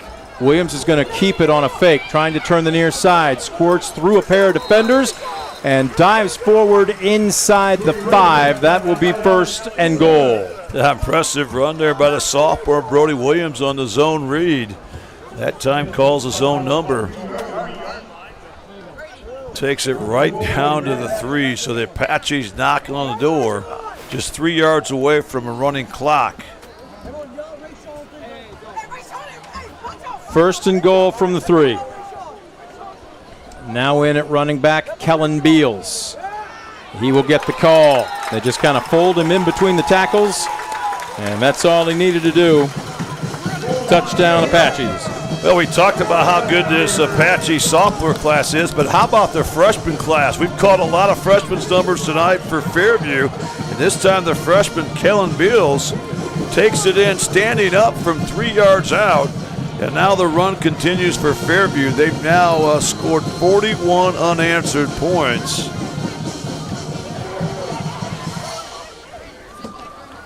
Vandermeer on for the point after attempt. This to make it a 35-point lead. Snap was a little low, and that was a nifty job by the holder trying to get his number. That actually was Williams. And the point after is no good, but we've got a 35-plus point lead. It means a running clock for the remaining 9 minutes and 29 seconds. Yeah, once they kick off, the clock will only stop on a timeout, an official's timeout, or after a touchdown. Again, it's been a tough night for Ayersville, who really came in here, I thought, Brent, with some high hopes. And it started out well. Yes. They scored that opening touchdown. Both teams were held scoreless in the first quarter. They had things going their way. But as you mentioned, when you nudge a sleeping giant, sometimes they're going to wake up and come right at you, and that's what we've seen here tonight. It looks like maybe we've got some battery issues taken care of for Josh Bush and Ryan, our cameraman down there. Maybe we'll try again and see if we can't get a report from Josh. Josh, again, you're seeing it. It just looks like Fairview winning the point of attack, no matter if it's a run or even a pass. When we're watching these huge offensive linemen drop back, they're just out physicaling Ayersville at this point in time of the game. Yeah, I mean, and this is really where the game is being won here tonight. Fairview has decided that they're going to try to run the ball a little bit here, trying to chunk some time off. But no matter what they've done, it started up front for these guys, and they've done a really nice job, giving the quarterback a lot of time to throw or make those holes for the running backs.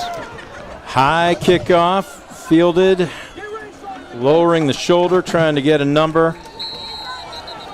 Next time we do a game here, Scoop, you and I are going to switch positions in the press box. Looking through this bug mesh netting here is... Well, I can only see really between the 30-yard line, so I'm doing the best I can as well. My goodness, it's like kind of looking through forest fire smoke.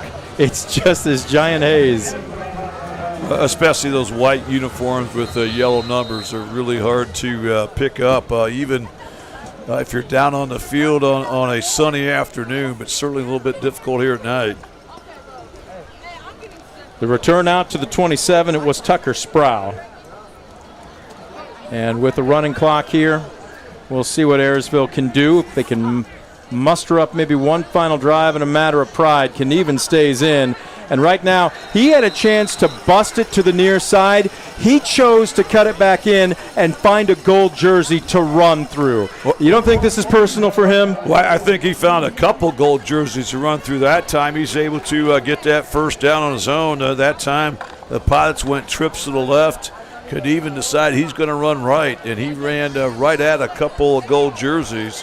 Was able to bowl his way for another Pilot first down. That's a gain of 11.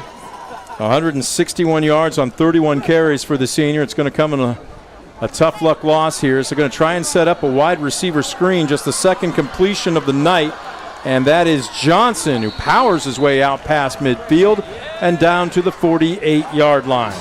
Good yak yards for Ryan Johnson, yards after the catch. That time he's able to catch it out there on the flats, and then he just kind of lowered the shoulders, ran hard, and was able to take the ball all the way into Apache territory. So consecutive first downs here by Ayersville, and they're on the march. But again, we have the running clock. Is now the clock down to 7:15 and counting. Gain of roughly 15 as Knieven hit in the backfield, falls forward, and it looks like no gain on the play. Good stick that time by Gavin Palladino. That time the junior coming in and getting that tackle right at the line of scrimmage. So no doubt, no gain there for the Pilots. 2nd and 10 coming up. Under 7 minutes left to go in the contest. Again, Apaches lead the Pilots 41-7. Zartman, the sophomore, is in at quarterback.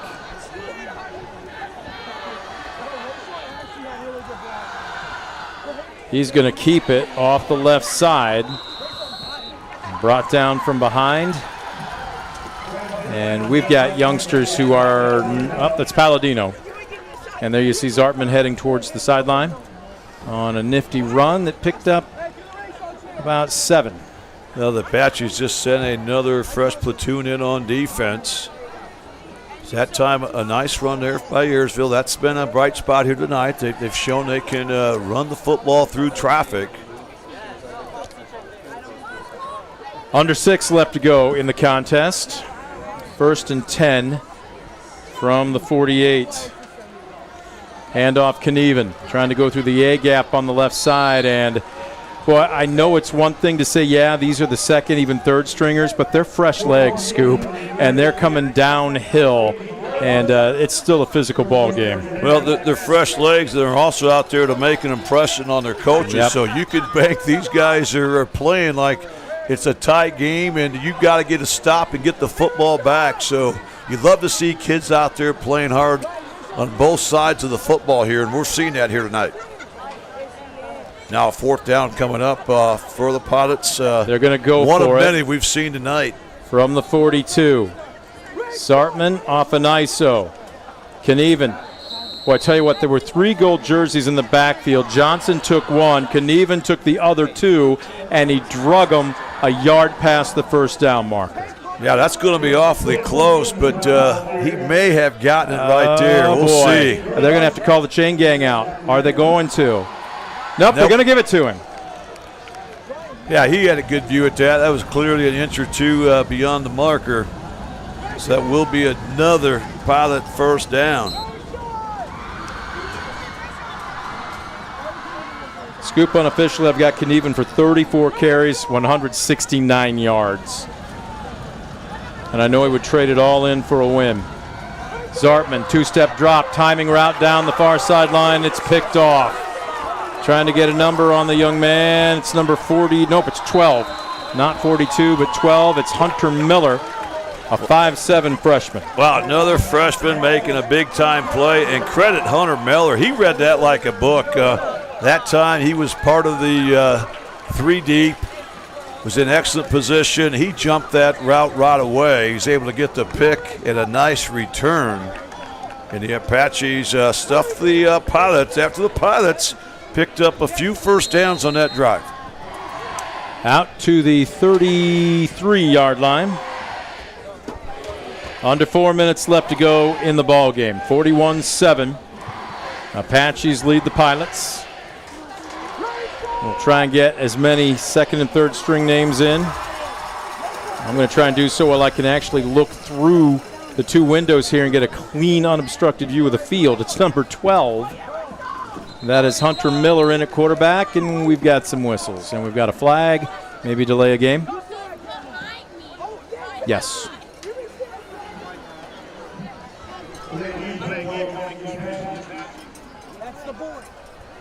So that'll back him up 5. Clock continues to tick, under 3 minutes left to go. Apaches about to go 3-1 on the season. The Pilots falling to a frustrating 0-4. High snap, Miller hands it off. This is Beals off the right side, second level. Taking blue jerseys with him all the way out to the 45-yard line. What a great looking run that time from the freshman Beals. He should have been stood up at the line of scrimmage, but again, he kept his legs churning, is able to make a couple guys miss. Picks up a first down there for Fairview as we now are approaching the 2-minute mark of this contest. Hunter Miller checks into the ball game.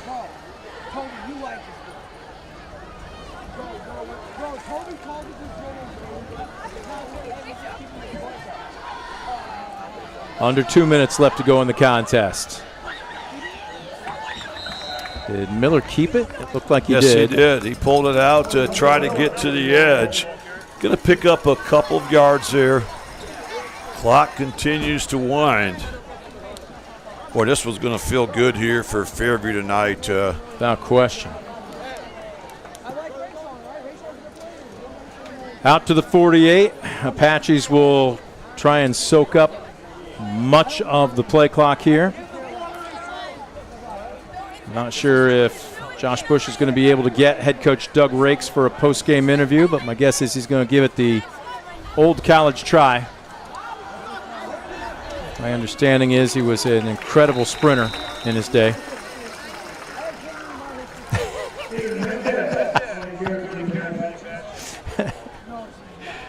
Yes. Under a minute left to go. One more play will be required. Boy, Scoop, this game could not have started better for Ayersville. You get the stop inside the red zone. 15 plays later, you chew up all of the first quarter. You score on the first play of the second quarter. You lead 7-0.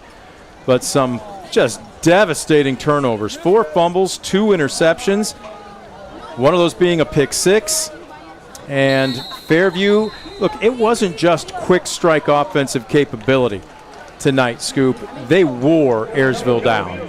They really did. And if you're Ayersville, you don't have time to really lick your wounds. You got to come right back. Next week they're going to host the undefeated Paulding Panthers, a team that's got aspirations of winning the GMC. So it doesn't get any easier. But congratulations to Fairview. They pick an impressive GMC win here in week 1 of conference play. But they have things tough next week, too, as they're going to travel to Jewel next week to take on the Rams in another key GMC battle. Final score, Fairview 41, Ayersville 7. We are going to take a 3-minute break, a 3-minute Mark Moats Ford timeout. When we come back, we'll have the Brunswick Eye and Contact Lens Center postgame show. You're watching DCTV Sports.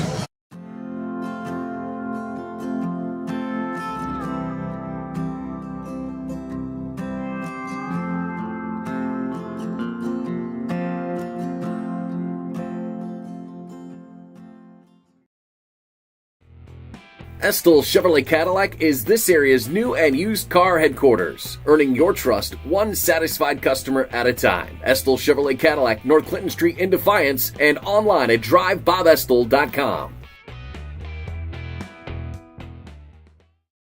Stamball Jewelers is your trusted source for diamonds, fine jewelry, watches, and gifts. Whether you're looking for a dazzling engagement ring, a timeless anniversary gift, or a present for someone special, Stamball Jewelers has something for every occasion. Visit us today and discover why we've been serving the community since 1948.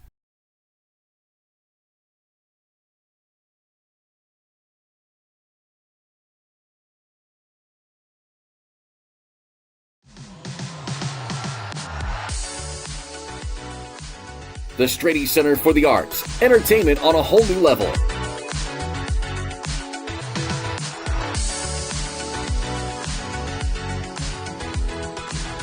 The Strady Center for the Arts presents a full lineup of culture and entertainment right here in our community. Check out the full lineup and purchase your tickets today at defiancearts.org.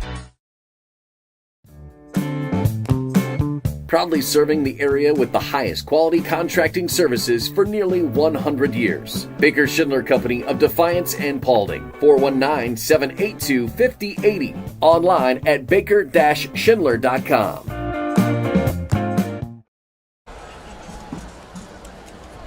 Back at Fairview there, you take a look at the Ayersville post-game huddle, and Coach Mickey, I'm not sure what you tell your guys except trust the process. Another day to practice is another day to improve, and hopefully you'll be able to put it together. But they started as good as you could possibly have hoped, getting a stop on fourth down inside their own red zone, taking a fake punt and converting deep in their own territory, and closing out a 15-play drive and scoring on the first play of the second quarter to go up 7-0.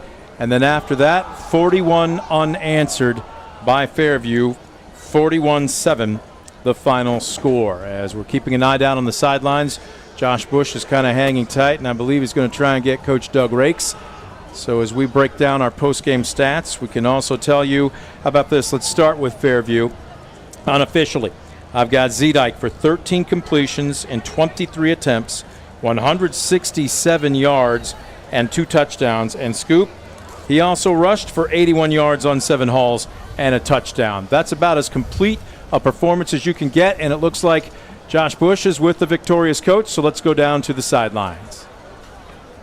All right, Brent, thank you guys so much. Coach Rakes, congratulations on a win here tonight. Opening night of league play, you get the big win here tonight over a county rivalry. Obviously a great way to start your league play. Yeah, thanks a lot. You know, I told the guys that Ayersville was going to come out ready to play, and they absolutely did. Coach Mickey and their staff does a great job over there, and I knew that they would be ready. And they came out in the first quarter, and we only had 1 possession, and they really ate up the clock and did exactly what I know they were game planning to do. So, hats off to them. They're coming. They're replacing a lot of starters, but they're gonna compete this year. So, we talked about the offense a little bit. We'll get to that, but 6 turnovers tonight for your team.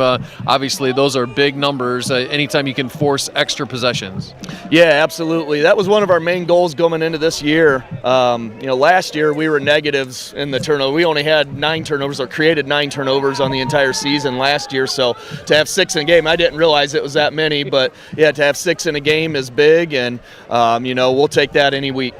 Talk about your offense a little bit. Obviously, it all starts with your quarterback, but he's got a lot of weapons, a lot of playmakers, as we like to say, and you guys have really kind of, it feels like, found a pretty good rhythm so far. Yeah, it was a little weird tonight, I thought. I don't think William had his best stuff early throwing the ball. A couple balls came out of his hand weird and maybe wasn't reading the greatest. But, the good thing about having a dual-threat quarterback is he's able to use his legs, and I thought William really got it going tonight when he was able to do that, and then that kind of opens other things up for him. Then he started to get dialed in with his passing, and that's when we're at our best, when we can disperse the ball to our playmakers and then use Williams' legs in the running game as well.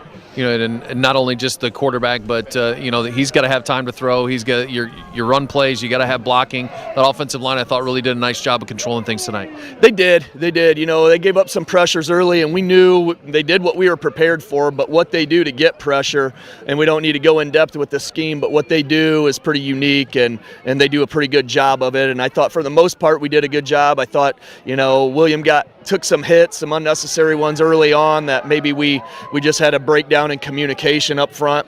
But we got that kind of squared away there at halftime, and I thought for the most part in the second half we kept them clean. Well, I'm going to let you enjoy this, but back to work. It doesn't slow down. You're on the road at Tenora next week. Again, the GMC looks like you're going to have some tough battles this year. On the road at Tenora next week, another tough challenge. Yep, and that's a rivalry, and they're going to be ready to play, and our kids are going to be excited to play that game, and we're looking forward to it. Absolutely. Coach, appreciate it. Let you go celebrate with the guys. All right, thanks a lot. All right, back to you, Brent.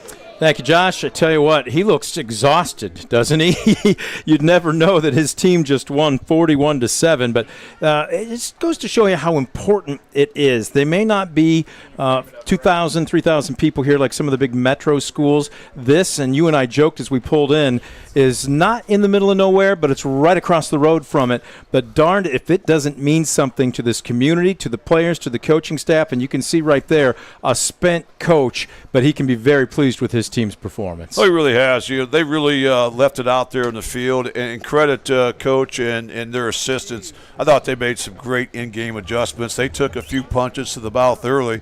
Didn't phase them. Nope. They didn't abandon the game plan. They got back to what they do best, and that's William Zedike delivering the football. He mixed in the run just enough to make it tough on that Pilot defense.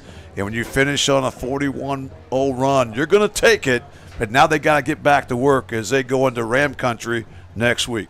We're going to take a quick timeout. When we come back, we'll break down some stats and give you our BSN Player of the Game. You're watching the Brunswick Eye and Contact Lens Center post-game show. Keep your eyes healthy for a long life of clear vision. Brunswick Eye and Contact Lens Center, your family's vision source. Stadium Drive in Defiance and online at visionsource-brunswickeye.com. Back after this on DCTV Sports. Brunswick Eye and Contact Lens Center. Personalized service and quality products in a friendly and caring atmosphere. Schedule your appointment today. Brunswick Eye and Contact Lens Center. Stadium Drive in Defiance and online at visionsource-brunswickeye.com.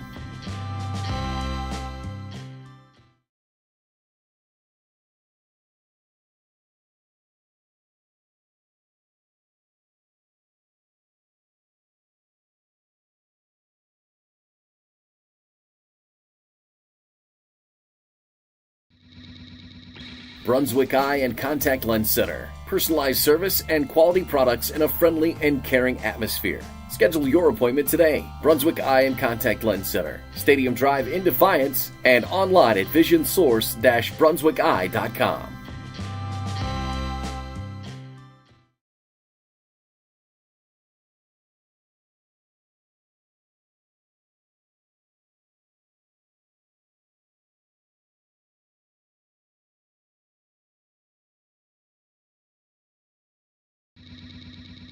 Brunswick Eye and Contact Lens Center. Personalized service and quality products in a friendly and caring atmosphere. Schedule your appointment today. Brunswick Eye and Contact Lens Center. Stadium Drive in Defiance and online at visionsource-brunswickeye.com.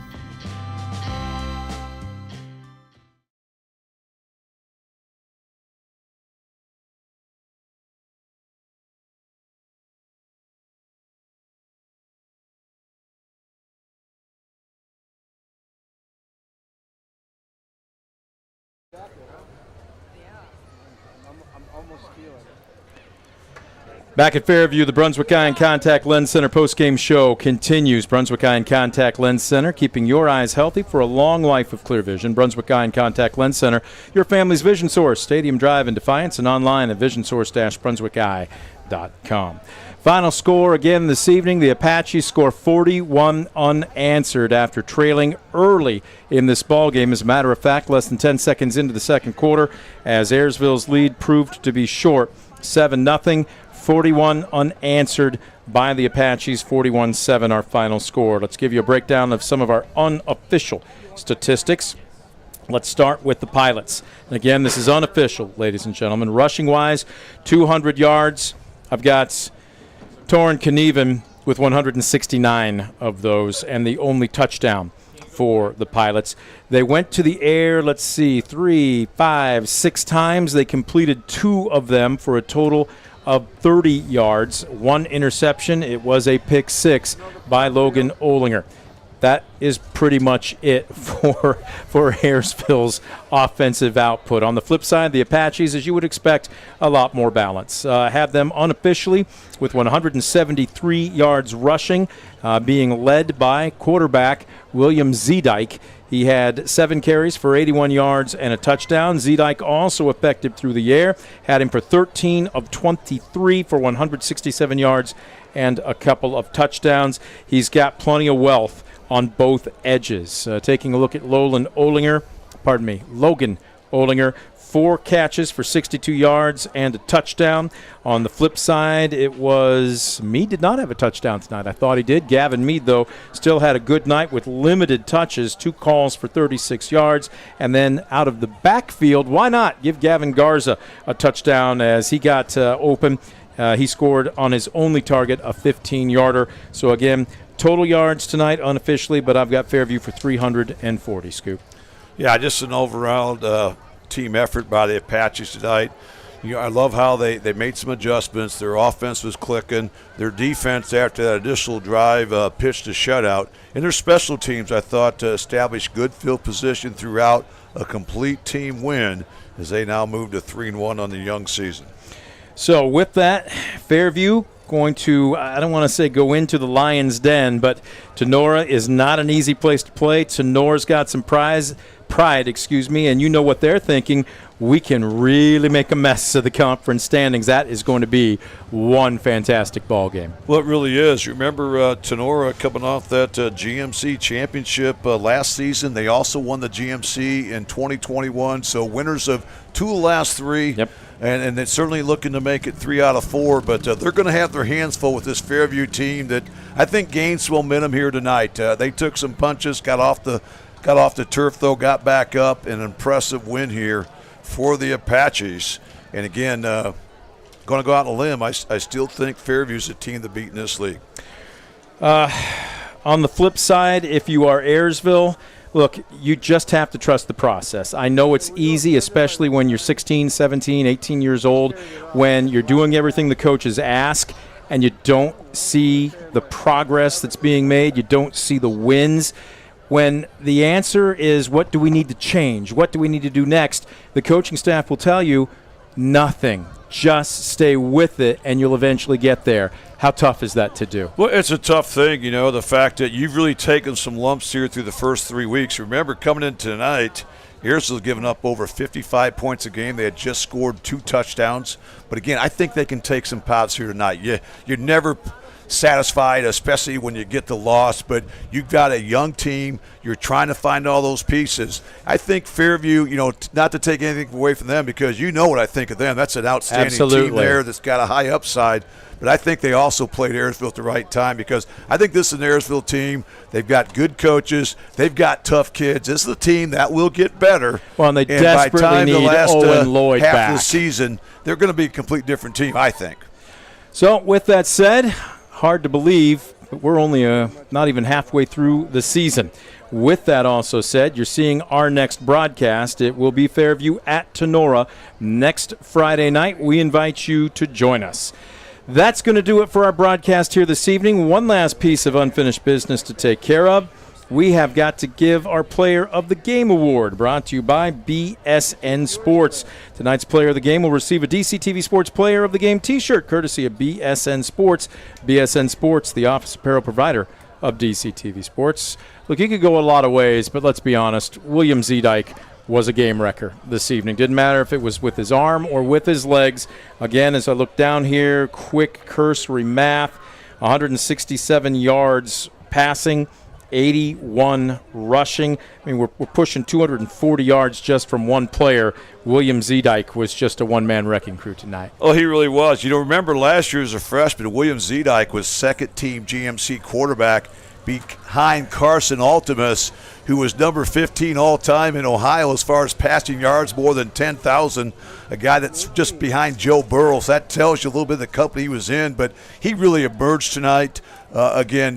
He averaged nearly 12 yards per carry when he ran the football, and then completion rate tonight, very high once again, nearly 15 yards per catch for the Apaches. He has the ability to hurt you with a deep ball. He can hit that quick out to the flats. He can beat you with his legs, and he had a stellar performance here tonight as they needed it, as they fell behind here early in that second quarter. But once they got that offense on track, they never looked back.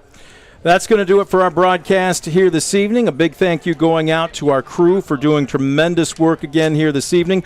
I also want to thank our hosts here at Fairview. They've been more than gracious. Tremendous layout, spread, and booth space for us. Big thank you going out to our underwriters helping make our broadcast a possibility. And as always, you the fan for tuning in. For Scoop Miller, I'm Brent Balbinot. Final score here this evening from the reservation. Fairview 41.